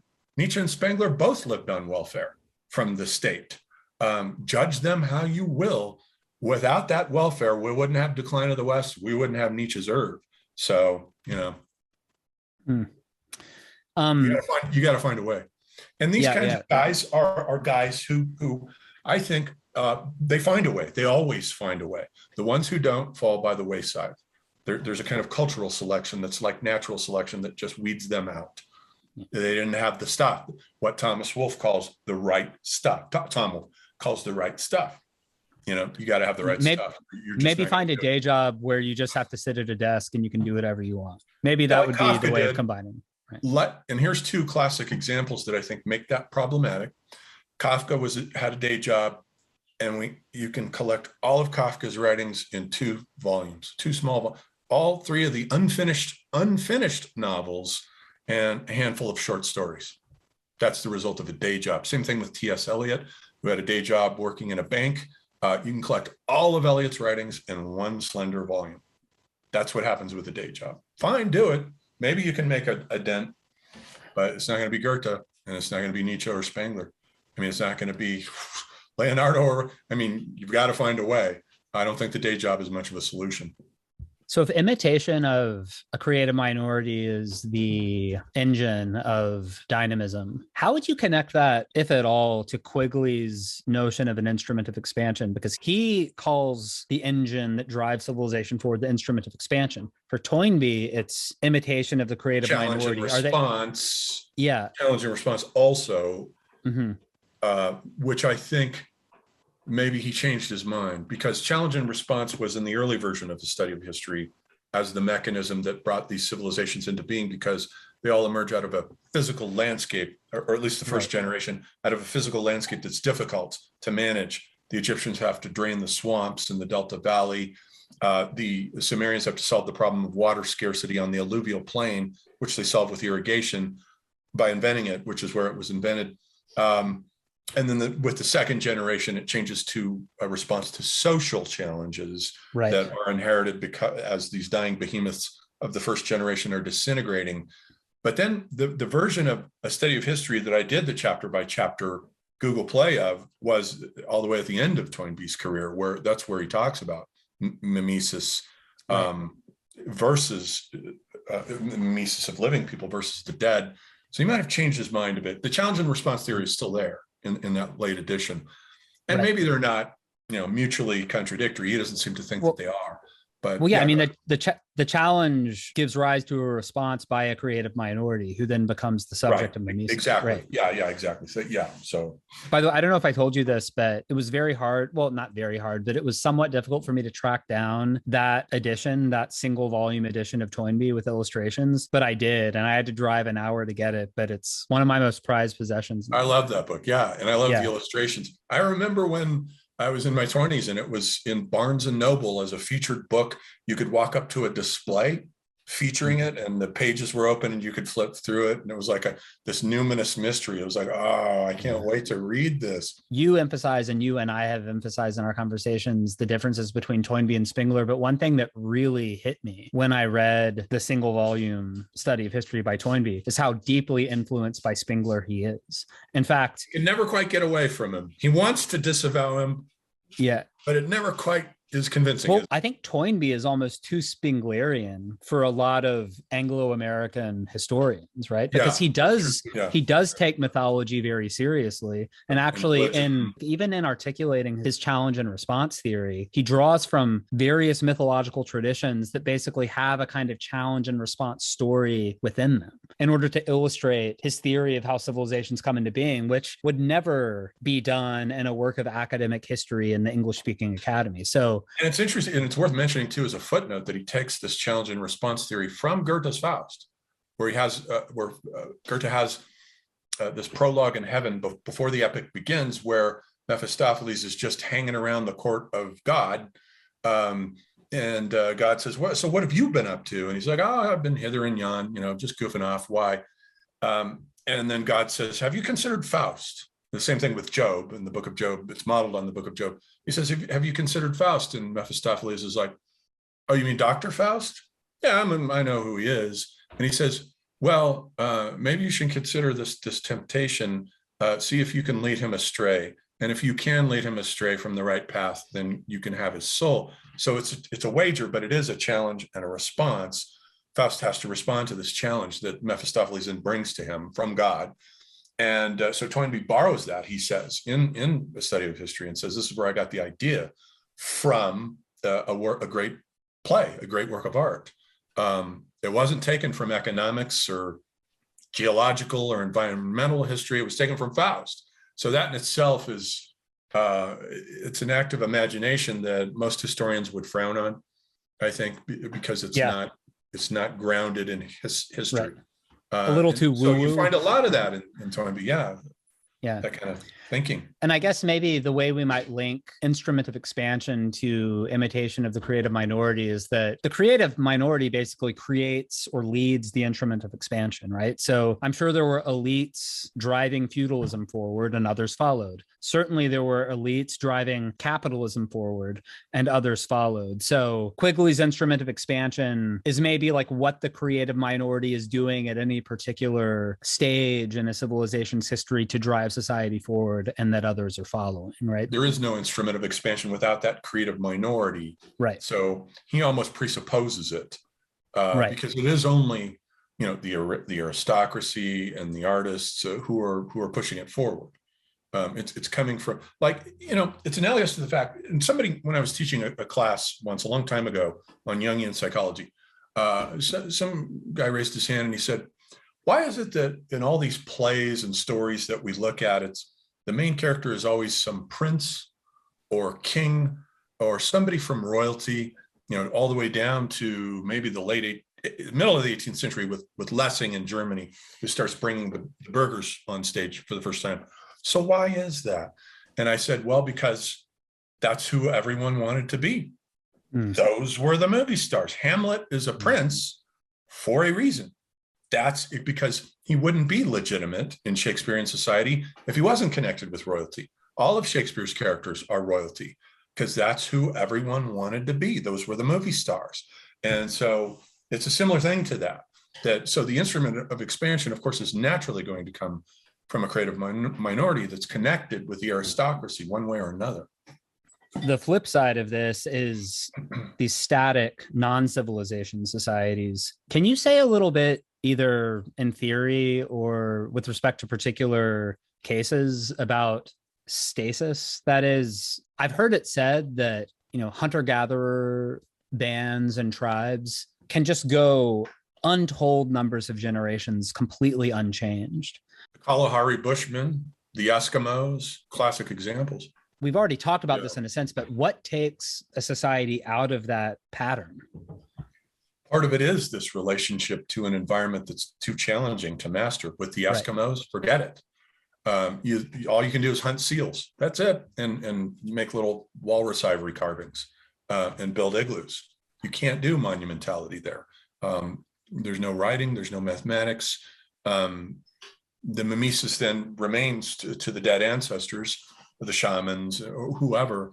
Same thing with the Kalahari Bushmen. They can't.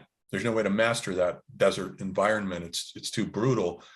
And with the Polynesians as well, which was one of Toynbee's early examples in the first version of a study of history, and I think he eliminated this in the later one, of arrested civilizations, that he said the Polynesians got stuck in a state of stasis because they created what this term that Toynbee uses as a tour de force, but he means it in a specific way, which is that a society uses up all available energy to conquer their environment, the Polynesians mastering the Pacific, to the point where they have nothing left to really advance beyond that. Plus, the environment is resistant to any further advance. So it's kind of a combination of the environment plus, which kind of forces these peoples to remain in an ancestor mimetic mode. Ancestor worship is another word for it. Ancestor mimetic is better, though. It's more precise.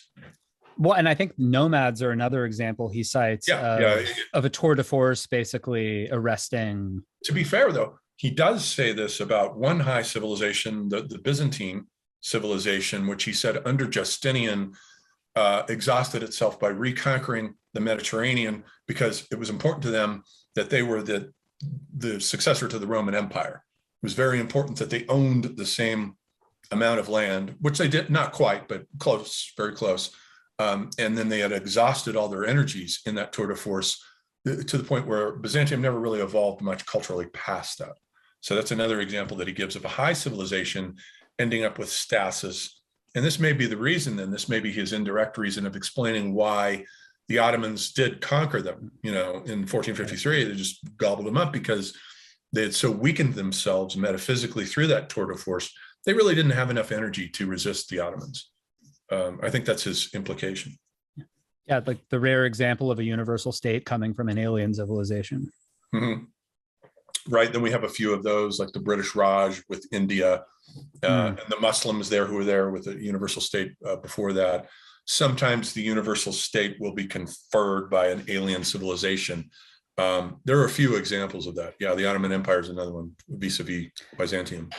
And was I correct that he also, just returning to the nomads of the Eurasian steppe, that he also regards the difficulty of mastering that geography? Yeah, absolutely. As sufficiently difficult. Really do much. With the Siberian steppe, there's not a whole lot of give from the environment. There has to be the possibility that if a group of people exerts this much energy, that there is enough give from the environment that it will result in a significant transformation of the environmental landscape, as was the case with the Sumerian invention of irrigation. They figured out that they're in the dry farming zone, which is far enough south to where you don't have enough natural rain to handle crops, as they do in the privileged north. And so because the north, meaning Syria and regions to the north, they get enough rainfall, they have cedar forests and so forth, they're sort of spoiled. So they're not going to originate civilization for that very reason. They can just rely. It's like a child growing up depending on its parents, and the kid never moves out of mom's basement. Okay, the kid's never going to achieve anything. Right. Just constantly relying on the bounty of nature, the bounty of the parents, the bounty of the mother. So because of that fact that they could no longer rely on, let's say, the plump mother goddess, they had to shift to the father gods and their strength, invent artificial rain by creating canals so that they could harness these two very dangerous rivers, the Euphrates and the Tigris, to bring these rivers down, these artificial rivers down to the lower resource poor alluvial plain between them. Then once they got control of that, And you'll notice too that their goddess figurines are slender Playboy style figurines. Now we get for the first time the goddess is not the all providing bounteous northern goddess that extends from the Paleolithic to the Taurus Mountains, but is slender. That's a telling fact. Plus, not only that, Inanna, which is probably their oldest goddess, never brings forth children. She's just the patron saint of prostitutes and whores. She never brings forth children.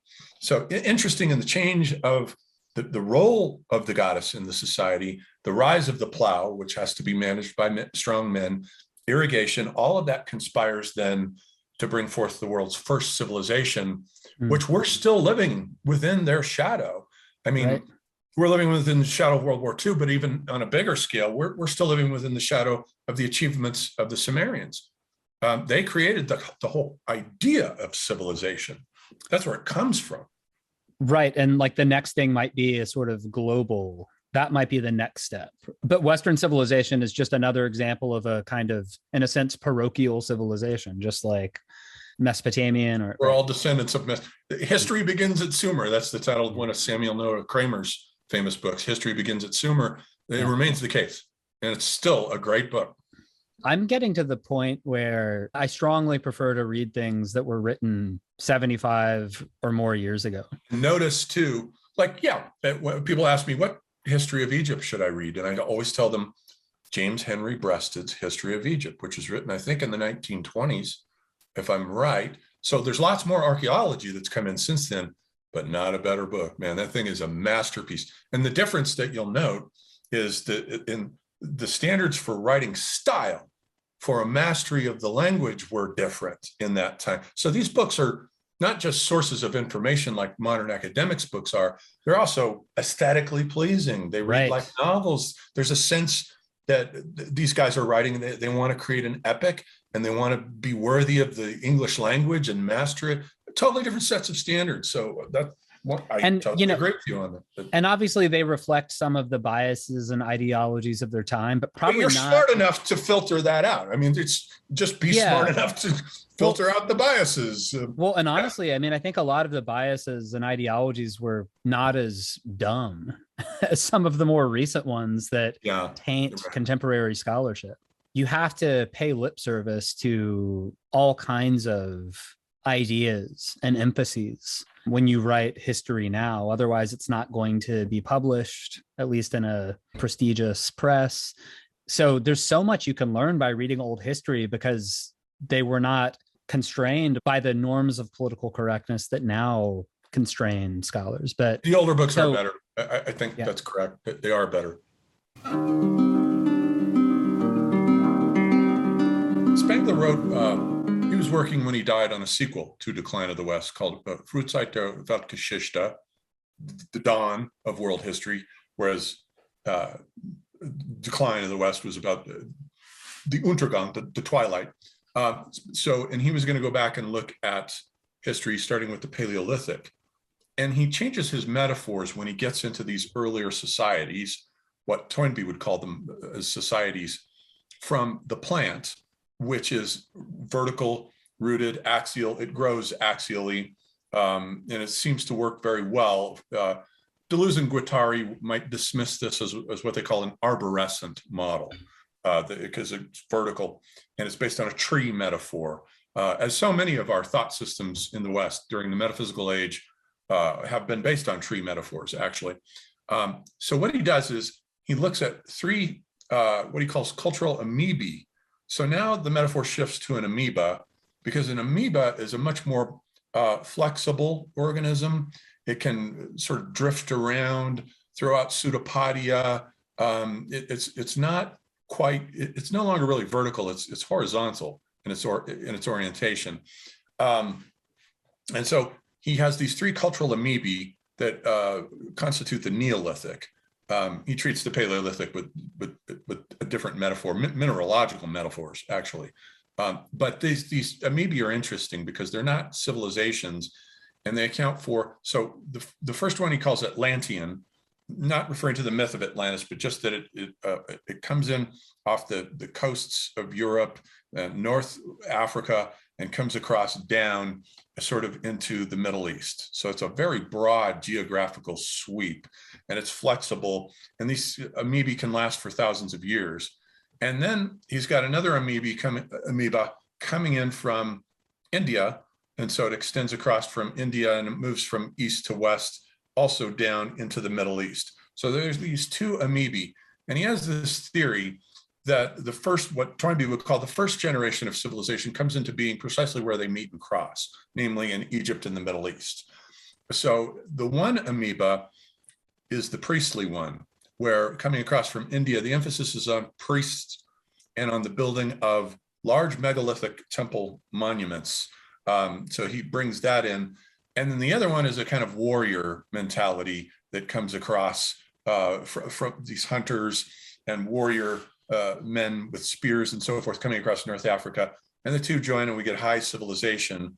And with high civilization, we get a good model from India with the idea of 4 separate and distinct castes, where you have the Kshatriya caste, which is the warrior caste, and they are opposed to the Brahmin caste. Those are the priests. They handle all the rites and the rituals. The Kshatriya caste really can't do anything unless the priests say they can. Maybe they look at the stars or whatever it is they do, or consult tradition. The Brahmin caste is revered as the highest in India, proper to a priestly civilization. In Greece, it's of course the warrior caste. So you have these two castes, and then you have the middle caste of the Vaishya, which are the burghers, the merchants, the average everyday people, and then the low class, the Shudra. These are the workers. Basically, this would be Marx's distinction between the proletariat and the owners of the machines of production.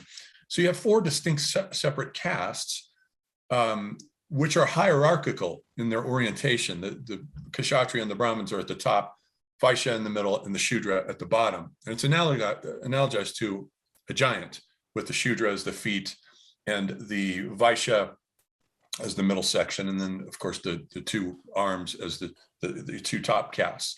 So when a high civilization comes into being, there is this vertical orientation and differentiation between these different castes. You have to have those castes, socially speaking, in addition to what we mentioned before about monumental architecture coming in, which you really generally don't have in the pre-civilizational societies, the cultural amoebae.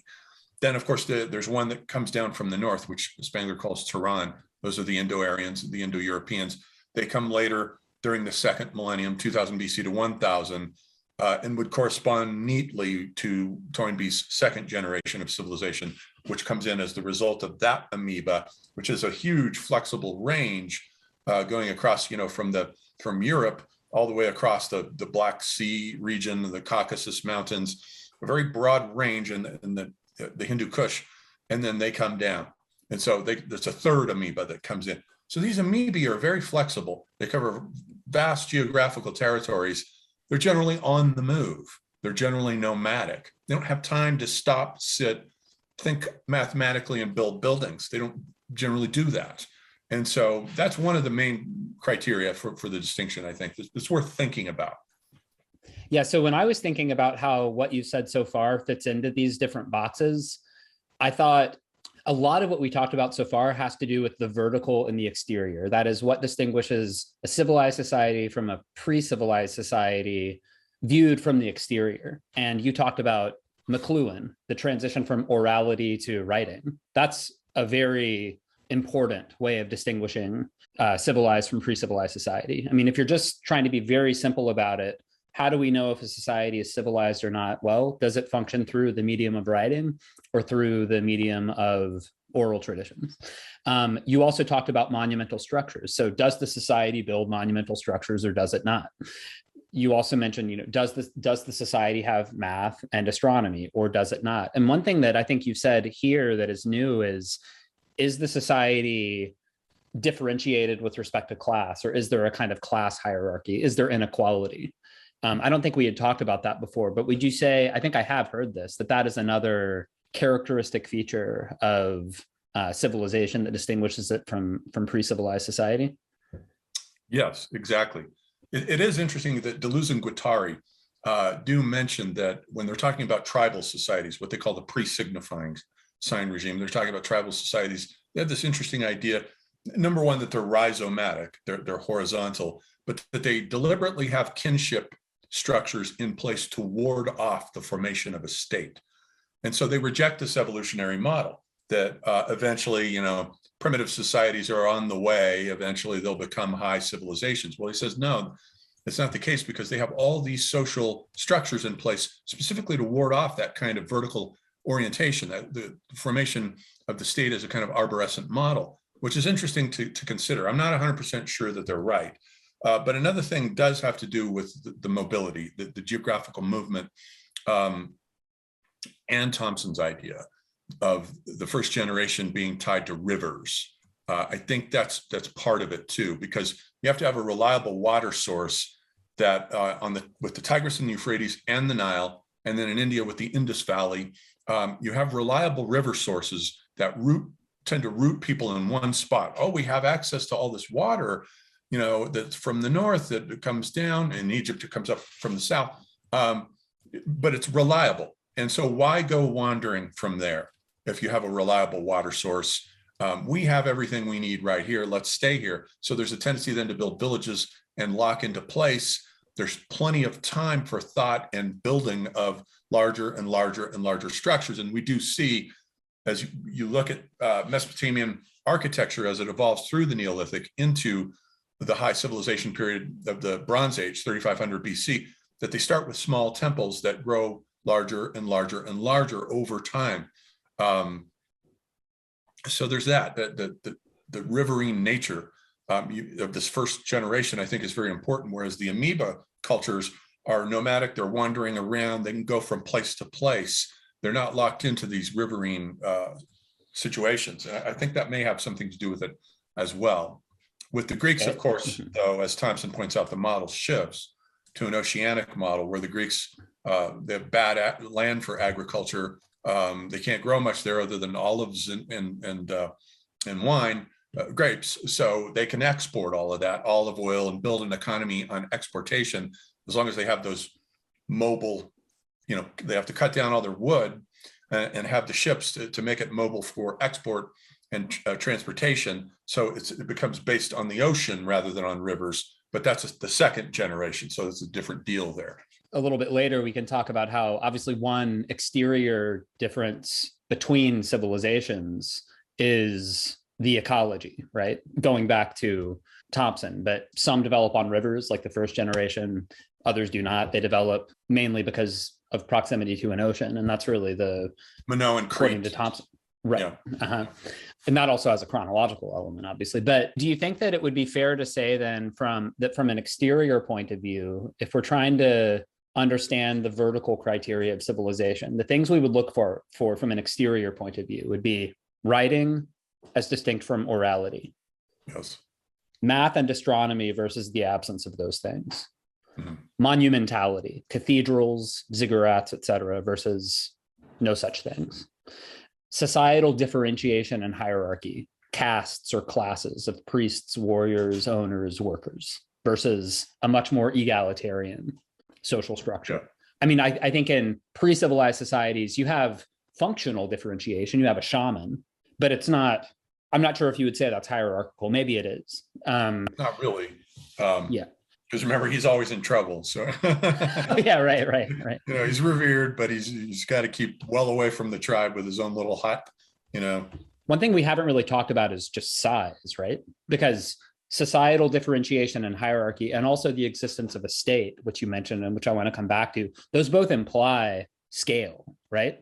Whereas the pre-civilized societies, they're simply smaller. We're talking about smaller groups of people. You mentioned earlier, Deleuze and Guattari say that pre-civilized societies emphasize kinship structures in a way that resists the formation of a state. Yeah. Two things. First, what do they mean by state? And second, you said that you're not sure if they're right about that. Could you elaborate a little bit? Because I'm thinking maybe one other exterior feature of civilization versus pre-civilized societies would be the existence of a state. Well, yeah, but I mean, they're wrong insofar as at some point, these pre-civilized societies do evolve into high civilization. Where else did they come from? So those are exceptions maybe to what they might be talking about as a rule, maybe the certain clans in Polynesia and New Guinea, they never formed a state, the Eskimo, the Kung Bushmen in South Africa. Yeah, these are societies that have lasted for an untold amount of time. Who knows how far they go back? They've never formed states. So they may be right in that respect, but with respect to Egypt and Mesopotamia, we have to have recourse to a developmental model. There's no other way to account for the rise of these vertical structures, which I would emphasize are intensive rather than extensive, whereas you can think of the Indo-European amoeba as an extensive, amoeba, if you want to think of it as a living organism, sort of. It's extensive, and at some point, the concentration in one spot geographically allows and maybe even forces for growth that, because it can't go horizontally, let's say, it has nowhere else to go but up, like New York City. You're on Manhattan Island there, you've got no place else to develop but vertically. So it kind of puts a pressure on the place to develop vertically. It's not like the Southwest where you can, where it's totally horizontal because there's nothing but land available. So in a certain sense, it forces intensivity, and that pressure, it might even be a kind of metaphysical pressure on the consciousness of the elite, the creative elite, to start growing in terms of the skyscraper type buildings, the ziggurats and the pyramids, to start building vertically. And so that may have something to do with it. Whereas later then, of course, in the end phases, then it trades out intensivity for imperial extensivity once it starts building universal states, which all these civilizations also do.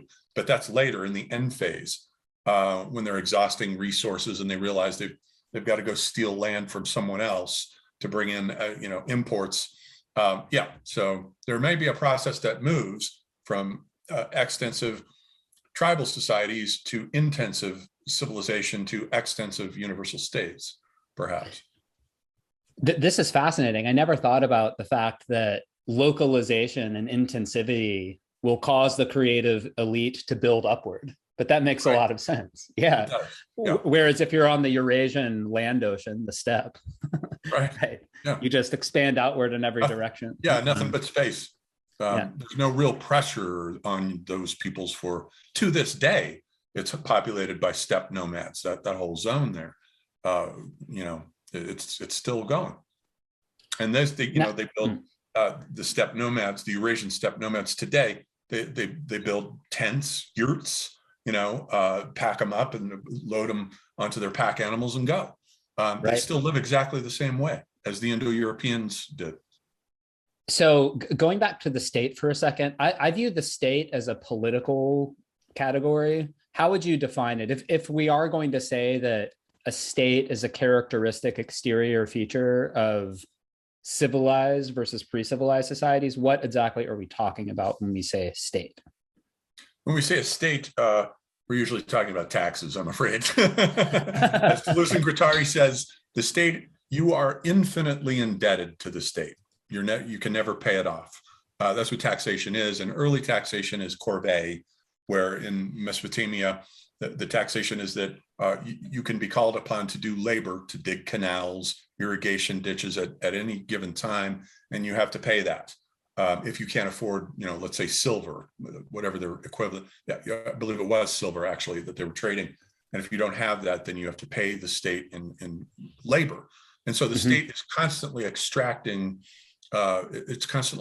flows, monetary flows from you constantly. So that's part of it, because it's powered by a priesthood always, whether we're talking about Mesopotamian priests running ziggurats all the way down to the Catholic Church. There's always a priesthood that needs money to build those temples because the gods desire that. And if they demand it, then that puts pressure on the priests to demand from the population constant flows to the temple. And so we do see works of Sumerian art showing lines going up step layer by layer, as though going up a ziggurat carrying goats, rams, and pots of fruit and figs and so forth that they're going to give to the priests when they get to the top. So taxation is right there from the start. That's one of the earliest works of Sumerian art, the Worka vessel, I believe it's called. It goes back right to 3200 BC. So it's already there in place. That whole state hierarchical structure with a political ruler and a priest. Sometimes in Mesopotamia, they were the same, one and the same. Sometimes they were separate. So that has to have something to do with it, the corvée, the taxation, the economic extraction from the population in order to finance large, ambitious projects, monumental projects. Otherwise, the gods will punish your city with plague and conquest and famine, the four horsemen of the apocalypse. Yeah. And there we're getting to the interior, but staying on the exterior. Right. Okay. Yeah. This is really helpful. I don't always make those Ken Wilberian distinctions. Well, when we get to the interior, I'm sure we'll see how it relates to the exterior, but I'm keeping them separate mainly because it helps me. It helps me make sense of things, but of course they're not separate. There's only one reality. Right. Okay, so this is helpful. And actually the way you're defining state, it's very similar to the way I've defined it in the classroom, which is the fundamental task of any state is revenue extraction. And that can either be through taxing the population or maybe monopolizing access to a certain valuable resource, right? And then reaping the rents from that. So you think of like Saudi Arabia. Troops, they have to have troops to defend the state against being. Well, I was going to say the fundamental thing is taxation or some revenue source. And then the question is, what are you using those things for? Now, you said just now, and this is helpful because it helps relate the exterior features to each other. Well, one thing you need the resources for, whether it's money or labor, is to build the monumental structures that are a characteristic exterior feature of civilization. But of course, also, when we think about the basic state functions, it is the coercive apparatus that maintains order within the territory and then prevents invasion externally, correct? Exactly right. There's got to be some immune system in place that keeps the space within from being engulfed by others with different ethnicities and different religious ideas and values that if they gobble you up will overcode your system, just as we did, let's say the Spaniards with the Incas and the Aztecs. We overcoded them with Christianity. They lost their identity and now they're gone. Yeah, and one thing I want to come back to a little bit later is that Francis Fukuyama, in his most recent two-volume book about the origins of political order and political decay, he's very influenced by Toynbee and Huntington, I think. But he argues that the first civilization to create what he calls a modern state, which by that I think he means a meritocratic, impersonal state that delivers services and performs its functions effectively across the entire national territory, where bureaucrats and functionaries are competent. They rise to their levels through civil service exams rather than through cronyism or patronage. He says that the first civilization to create such a state is Chinese civilization. And then I think the second civilization that created such a state, in his view, and here he's drawing on the work of Charles Tilly, is basically Western civilization. So I think if Fukuyama is right, while having a state is a vertical criterion of civilization from an exterior point of view, maybe the degree of professionalization of the state varies from one civilization to another. I think at least Fukuyama would say that. Okay, so just kind of bringing all of the exterior vertical together: writing rather than orality, math and astronomy versus not, monumental structures versus not, large population versus small bands or small tribes, inequality within that large population, a caste system or a class system that distinguishes between priests and warriors and owners and workers, a state that taxes this population in order to finance monumental structures and maintain order within the territory and protect from external invasion. Now, obviously, there's going to be some kind of uniting idea or symbol, some philosophy or religion that holds this large population together. We don't need to be too specific about that, but some combination of language and values is going to be holding these people together, although obviously civilizations can encompass very disparate peoples. I think one thing that we've talked a bit about, which I think merits mention in this context, again, if we're thinking about the exterior features of civilized versus pre-civilized, well, one exterior feature of civilized versus pre-civilized societies is immobility, a sense of permanence, a sense of rootedness in a particular territory that you then engage in intensively. So all of the action is intensive, as you say, It's concentrated in a particular territory that people are rooted in, settled in. And that manifests perhaps as building vertically rather than extending spatially. Lots of people concentrated, settled, and intensively engaged. Do you think there's anything big that we're leaving out? Again, what we're trying to do in this section of this conversation is basically name the things that we would be looking for from an exterior point of view if we wanted to distinguish civilized from pre-civilized societies. Do you think we've hit the big ones? I think so, as far as the exoskeleton goes. Yeah. Yeah. Okay, so let's move to the endoskeleton. So, okay, so one thing that you and I have already talked about that I think now fits in the vertical interior. So now we're thinking of what distinguishes a civilized from a pre-civilized society when we're thinking about the subjectivity of the people involved, how the people involved actually think, their consciousness, how they feel, et cetera. One thing that we've talked about in this connection is that in civilized societies, people imitate a living creative minority rather than their ancestors. And according to, I think you, but also to Toynbee, this drives the dynamism of civilization. It allows innovation and dynamism rather than, stasis and stagnation.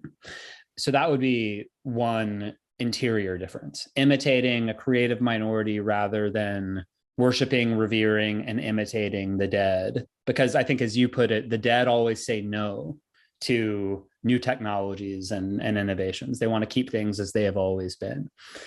One other thing that I think we could say, and this is probably more central, is that, Gebser has archaic, magical, mythical, mental, integral, and civilization only comes in at the mythical stage, right?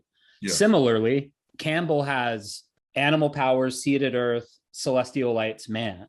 Civilization only comes in at the celestial light stage. Celestial light, yeah.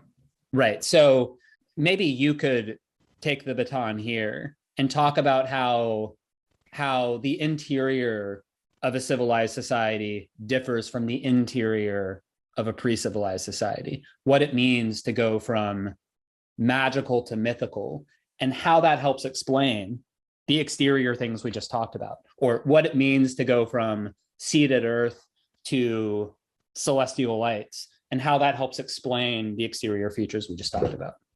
So now this gets into, I'm glad you brought up Gebser for the interior, because now that gets into the idea of transformations of consciousness that take place that may not have anything to do with the exterior whatsoever, and in fact make it possible. So we move from the magical, which has been in existence forever, since 40,000 BC in the Paleolithic Europe, and then on down through the early Neolithic, but I think the later Neolithic, Gebser will say, is mythical, because once we start getting into goddess worshiping agrarian farming populations, and we start getting myths there, we just don't have them recorded because we don't have writing from them.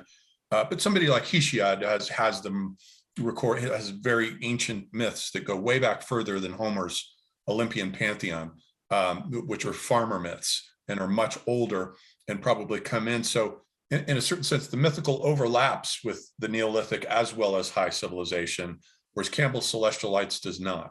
For Campbell, it has to involve mathematics and astronomy, because now we have the decimal system of mathematics, the sexagesimal system of mathematics, both of which we still use, in addition to knowledge of the astrological knowledge of the planets and how they move.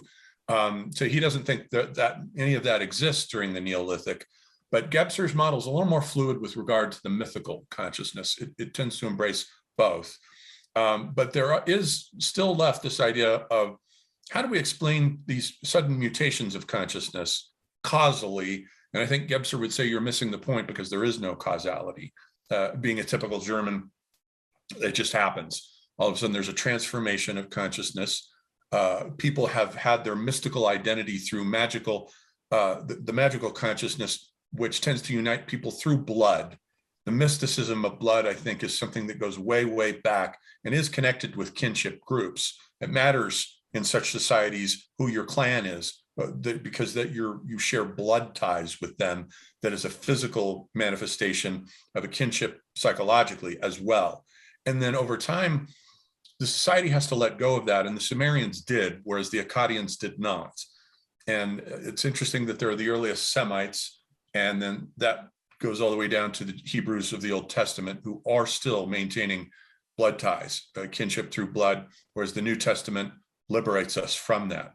And one of the things about the Sumerians versus the Akkadians, this was a duo ethnic society, is that the Sumerians did have a kind of meritocracy where they put people in office based on their merit, not who they were related to. But then when their sort of Napoleon figure came along, Sargon of Akkad, who was an Akkadian and conquered all of Mesopotamia, he instituted nepotism. He puts blood relatives into all the city-state offices all over the land. So they're still thinking in terms of this tribalism that the Sumerians left behind. And then the Sumerians conquer him and take it back with the third dynasty of Ur. And so there's this fight back and forth between this idea of we are who we are related to by blood, and the credo idea really already with the Sumerians. It doesn't matter as long as you're worshiping Sumerian gods. We don't care who you're related to. So part of it is that blood aspect, the blood tie kinship thing with the magical that's not so much there in the mythical. In the mythical, it does matter what village you belong to, but it may not matter so much who you're descended from. So that's part of it. But there is some sort of interior transformation of consciousness that then makes possible the way of the seeded earth.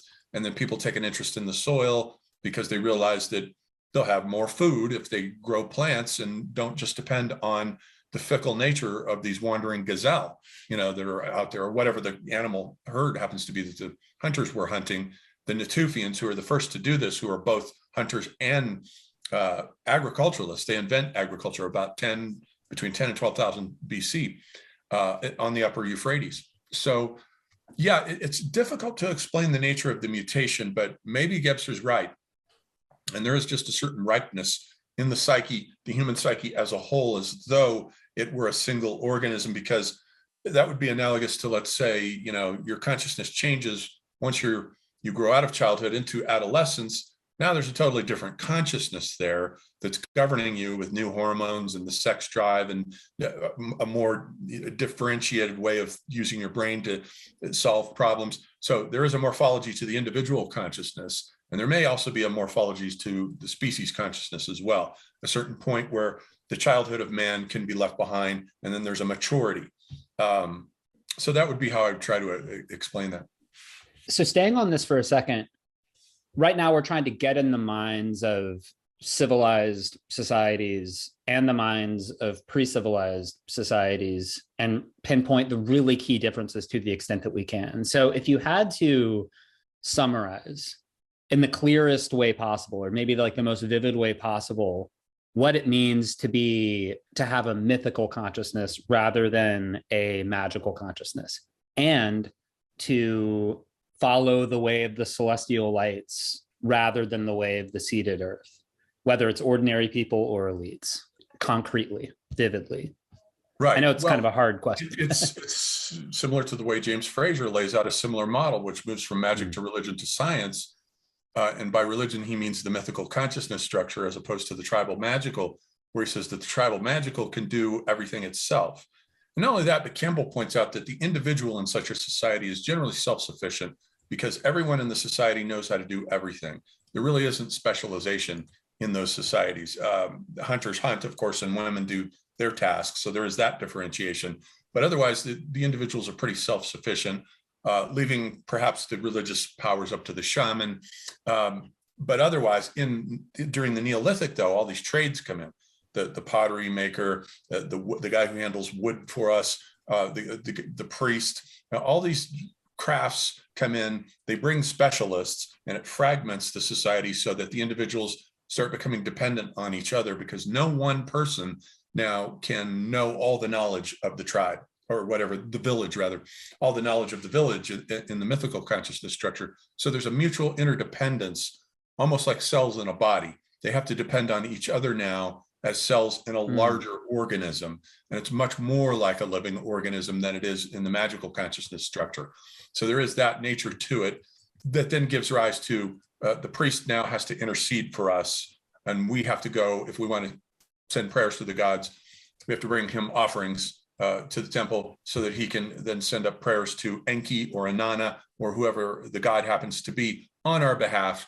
Whereas before, the shaman would go out on a vision quest, have his own experiences, or her, plenty of them in the Paleolithic were female, and come back and then handle that for the tribe. But the nature of what that shaman's icons are totally individualistic and unique, because you don't know what animal has attacked him. You don't know what his totem is. It's totally individual and depends on him and him alone. Whereas the priest is always the same. He or she always inherits the same body of dogma and rituals that are state codified and official. So there is that aspect to it. There's an individualistic aspect in the small scale societies, and each individual relying on themselves, not as much on the group as with when you start getting larger and larger groups, all are interdependent and all start forming an organism. In the past, when you've explicated the difference between magical and mythical for Gebser, you talk about how in the magical consciousness structure, there's a point-like unity, whereas there are 2 points in the mythical. I mean, that was helpful for me. Maybe Right, to restate it. Differentiation between the point-like unity means that everything is interconnected with everything else. So if I do magical rituals over here, I can expect ripple effects over there. That's how everything is interconnected. So the consciousness is cavern-like, it's enclosed and interconnected. Pars pro toto is the rule. Whereas with high civilization, you get a differentiation, a yin-yang polarism between the sky gods up there and the earth farmer gods down here. There are two different sets of gods now. And so the soul begins to differentiate into a cosmic soul that has an earth mother, let's say, and a sky father. So you get the myth of the separation of the world. That primordial magical consciousness unity now separates and becomes polaristic to an upper and a lower. That is the difference engine that drives the society. Oh, interesting. Right. So you're always going to get two stratum. You're always going to get the old farmer gods. But then when you start building vertically, now we've got sky gods to start appealing to and thinking about. There's another world up there that wasn't taken into account by the farmers. I always like throwing a monkey wrench into these models. And when Campbell is talking about the celestial lights is exclusive to high civilization, there's a German scholar a ways back named Michael Rappengluck, who wrote a book called Himmelskarte aus der Eiszeit, if I'm getting that right, the heaven maps of the Ice Age. And so he went back into these Paleolithic caves, and he thinks some of the animals are constellations. And he thinks that in the cave of Lascaux, there's a bull there that he thinks may be Taurus. And there are dots above the bull that may be I think 6 dots of the Pleiades, whereas the 7th is difficult to see. And there's the shaft of the dead man down below that he thinks that there's a bison there, and the eye of the bison, and there's a bird on a stick there as a shaman is in trance. Each one of the eyes represents one of the stars of the summer triangle. And if he's right, that means then that these people were aware of astronomical maps, Himmelskarte, heaven maps. They were aware, and some of these constellations may be unbelievably archaic. So that's worth thinking about, that there may be some form of astronomy, astrology going back. I'm 100% certain that it doesn't involve elaborate mathematics like sexagesimal and decimal systems and complex calculations, because once human consciousness has evolved to be able to handle those calculations and to start thinking in that kind of abstract phase space, then you can start translating that into physical engineering feats that you can't do just by shoving stones around to build a wall, let's say. But that would suggest that a religious worldview that incorporates the sky and constellations and sky gods is not really what distinguishes. I mean, to the extent that this German scholar is correct, that's not really what distinguishes the interior, the religious interior of civilized from pre-civilized. Instead, it sounds like you're saying it might be more the mathematical abstraction, correct? More than a particular religious... They can't think yet. Without writing, you can't really get the mind into that engineering phase space that needs writing for equations and abstract thinking and decimals and complex geometry. Simple geometry, of course, they can do, but complex geometry. That's a different matter, and I think it needs writing for that. me, Can't but be of an course, accident oh, that sorry, go ahead. writing comes in 3500 BC, right at the same time that they start building, that the Sumerians start building monumental temples. They're not called ziggurats back then. The ziggurats are later, but they are still monumental. They're very large. Yeah, I'm just realizing right now it's very dumb of me. I've been thinking of the invention of writing and the invention of mathematics as being somehow separate, but they're not at all. As you say, you have to be able to write down equations. I mean, obviously, you can do some spatial. You can do, basic arithmetical things, right. Sure. And some geometrical thinking, because the earliest monumental structures, the vertical and horizontal, are exactly contemporaneous. The Tower of Jericho, the mud brick tower, that isn't huge, but it's high, it's large, 10,000 BC in Jericho, and then up north in eastern Turkey, Göbekli Tepe, with the first at the top of a hill, significantly, these round circular megalithic structures with these T-shaped pillars embedded in the walls, that were unearthed not that long ago, maybe a decade ago, that presuppose some kind of geometrical thinking in both cases without writing. There's no evidence of writing that early. So there is some basic planar geometry, or whatever it might be called, that the mind can enter into in order to build structures like this. Right. I mean, because geometry is right. It's so visual, right? It is. So again, staying on this issue of the interior, the vertical interior, have you watched Kenneth Clark's Civilization series? Yeah. I love it. Yeah. I love it too. And, he's thinking out loud about some of these issues. He offers some thoughts that I think relate to vertical interior and actually relate to some of the things we've talked about, because he says one thing that characterizes the internal life of the civilization is confidence and permanence, like both of those things, right? So there's a sense of permanence, a sense of rootedness, which we've already talked about, that we are here and we are going to be here for the foreseeable future. We are not looking to go anywhere else. So a sense of permanence rather than transience. You're stopping, you're sitting, you're intensive, right? So I think what Kenneth Clark says in the Civilization series and in the book that's based on it, it jives nicely with that. If I may interrupt really quick, remember the first episode when he's talking about the Vikings, he says, the Vikings do not have civilization, but Romanesque Europe most certainly does. And he says the Vikings don't have writing, they don't have mathematics, they don't have higher thought, they don't have monumental structures. They do have art, because every society has art. There isn't one that doesn't. And by the way, I should point out another footnote. There was a hoax that was perpetrated. It's called the Tosade hoax, that was perpetrated in, I think, in Melanesia, if I recall, in the 70s by this guy Elizade, who claimed to have found the oldest Stone Age people in the world. And he would go and visit them, and they would view him as a kind of savior figure. They would wander around naked, and they had these little primitive stone tools. But the giveaway, and Campbell even fell for this in his last book, The Historical Atlas. He even fell for it. It was so convincing. But the giveaway should have been that they didn't have art and they had no myths.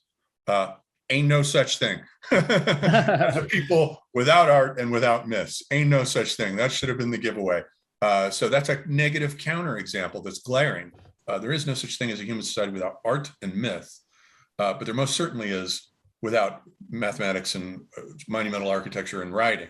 Yeah, the Vikings are similar to nomads almost, or in some ways. Yeah, they're just sea nomads. They've taken over what Deleuze and Guattari called the smooth space of the steppes and re-territorialized it to the smooth space of the ocean.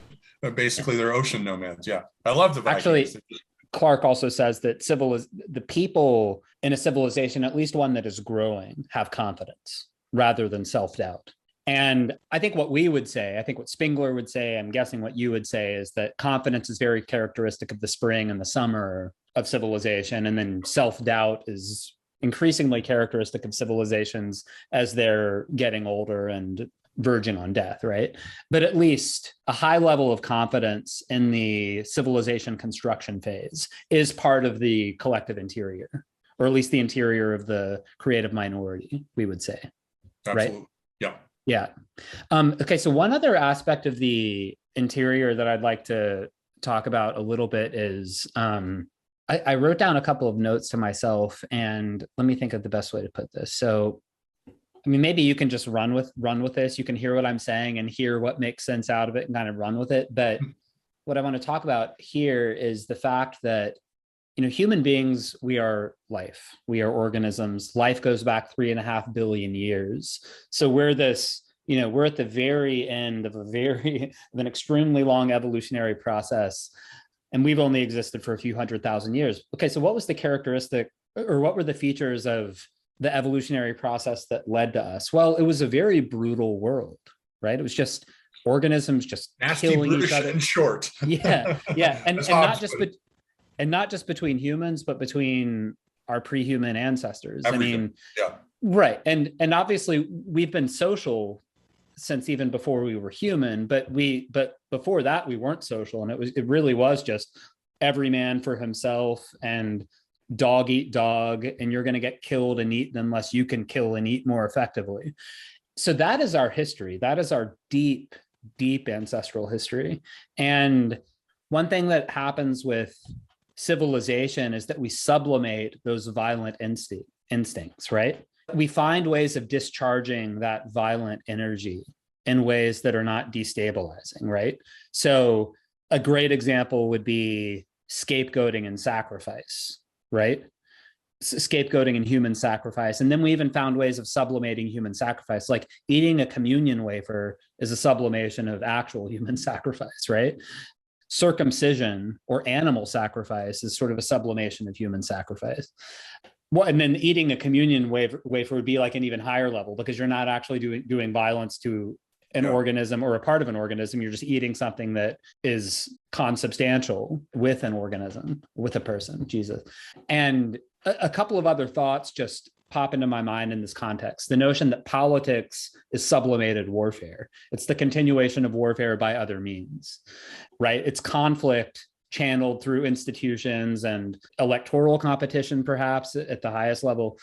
Freud said that the first person to hurl an insult rather than a rock founded civilization. So I think you can kind of gather like what I'm trying to get at here. But when we're thinking about the collective interior of civilizations, we're finding ways of sublimating violence. Yes. Right?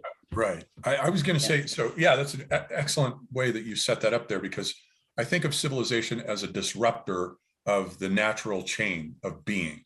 It gets in and it disrupts. And I think Heiner Mühlmann, who's another contemporary German theoreticians, the distinctions here are useful between maximal stress, which the society tries to export and keep out of the internal zone, which he calls a zone of cooperation. So as society has to make that crucial distinction, this is the zone of cooperation. The enemies out there represent a maximal stress threat. So if the Persians are at our gate at Marathon, we need all our strong young men to go out, perform maximal stress so that we can maintain this zone of cooperation. And notice that disintegrates as you get to the Romans with the gladiatorial arenas, where they start importing the maximal stress into the zone of cooperation within an arena that keeps everyone carefully safe. But nonetheless, you can tell that, so that those two zones are breaking down, and you can tell that the civilization is headed for maximum entropy. The other distinction that's useful is Giorgio Agamben's in his book Homo Sacer, where he's talking about how the Romans have this idea of Homo Sacer, which is an individual who has been removed from the sphere. They make a distinction between two different kinds of life. He uses these Greek words, bios and zoe. Bios means that you're inscribed within a certain society in a time and a place that protects you, bios, whereas zoe is bare naked life. You're reduced to the ontological status of an animal.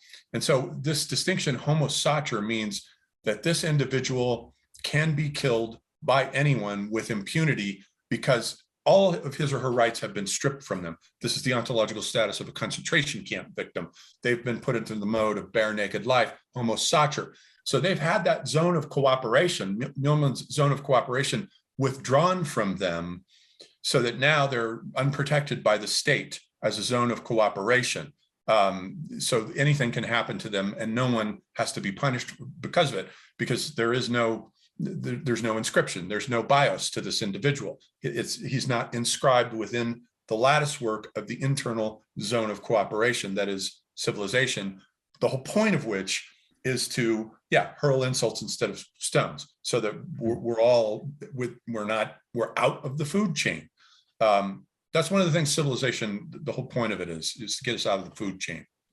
And yet we find ways to sublimate those drives within our civilization again. So gladiator fights are a great example, but even like watching football now, right? Yeah, because those over millions of years, we have those aggressive tendencies, and they have to be sublimated because you can't get rid of them any more than you can get rid of your sex drive. It's not going to go away no matter what. Right. You have to do something about it. So we have, football and sports games, and wars against other people is ideal. Right. Yeah. So. Yeah. And just speaking personally, part of me thinks like I was born to die on the battlefield in my early 20s, having already sired 5 kids. I was sort of built to do that. I love warfare. I love conflict. It makes me feel alive. Yeah. And people differ in this regard, right? I mean, men in general are more like this than women, but even men differ a lot from each other in terms of how conflict seeking and conflict accepting they are versus conflict averse. And I'm very not conflict averse. I like it. Either. Yeah. I sublimate through watching war films, which is one of my favorite types of movies to watch. Yeah. There's something very satisfying about it, and the more violent, the better. Saving Private Ryan is up, it's like, wow. It's like, I love that film. It's exhilarating. Whereas my brother, for instance, is the opposite. He's conflict averse. He doesn't like war films. He won't go anywhere near them. So it's interesting. You're right about the conflict averse versus conflict seeking. I don't know if you're familiar with the big 5 personality traits, which are very empirically valid. Heard them. You might remind me. OCEAN is a good acronym to remember them. The O is for openness versus being more closed, open to new ideas, new experiences versus wanting everything to be kind of similar and familiar. The C is for conscientiousness, so industriousness and orderliness versus the absence of those things. E is extroversion, introversion. A is, and this is the one that's related to conflict aversion, A is for agreeableness. So people who are more agreeable, they're more polite and compassionate. People who are less agreeable are less polite and less compassionate, more conflict accepting or seeking. And it's the archetypal difference between men and women. Like I was just going to say, did you see when Jordan Peterson got in trouble for saying that women are more agreeable than men on that show that he was on? Actually, was on the hot seat. I could see him sweating, and I was like, I so do not ever want to be you, man. That was intense, but he handled it, well. I would not have. I would have lost it. I would have been kicked off the set. Like, people talk a lot about the Myers-Briggs personality test, but that's not as empirically valid as the big 5 personality traits. What's interesting about the big 5 personality traits is that they were generated atheoretically. They basically asked a ton of people a bunch of questions. They didn't go in with a theory of how personalities differed. They asked a ton of questions and then tried to group the answers in the most sensible way. And they noticed kind of 5 clumpings. What was the N? I don't think. Oh yeah, sorry. The N this has now become an old-fashioned and much maligned word, but neuroticism, just propensity for negative emotion. So like men and women. That one might be me. I don't know. I'm high in trait neuroticism. I'm low in agreeableness. Me too. I'm pretty introverted, although not extremely. I'm pretty conscientious, and I'm very open. And interesting, like, openness correlates with the political left, whereas conscientiousness correlates with the political right. Agreeableness correlates with the political left, and I'm low in agreeableness. So that kind of pushes me more to the right. So I have, like, my personality is sort of a jumble of left and right. So temperamentally, I'm sort of pulled between the left and the right sometimes. So these are all degrees. They're not necessarily. Of course. Oh, they're all spectrum. Yeah, because, okay. Oh, they're all spectrum completely. Yeah. Spectrum, yeah. Yeah.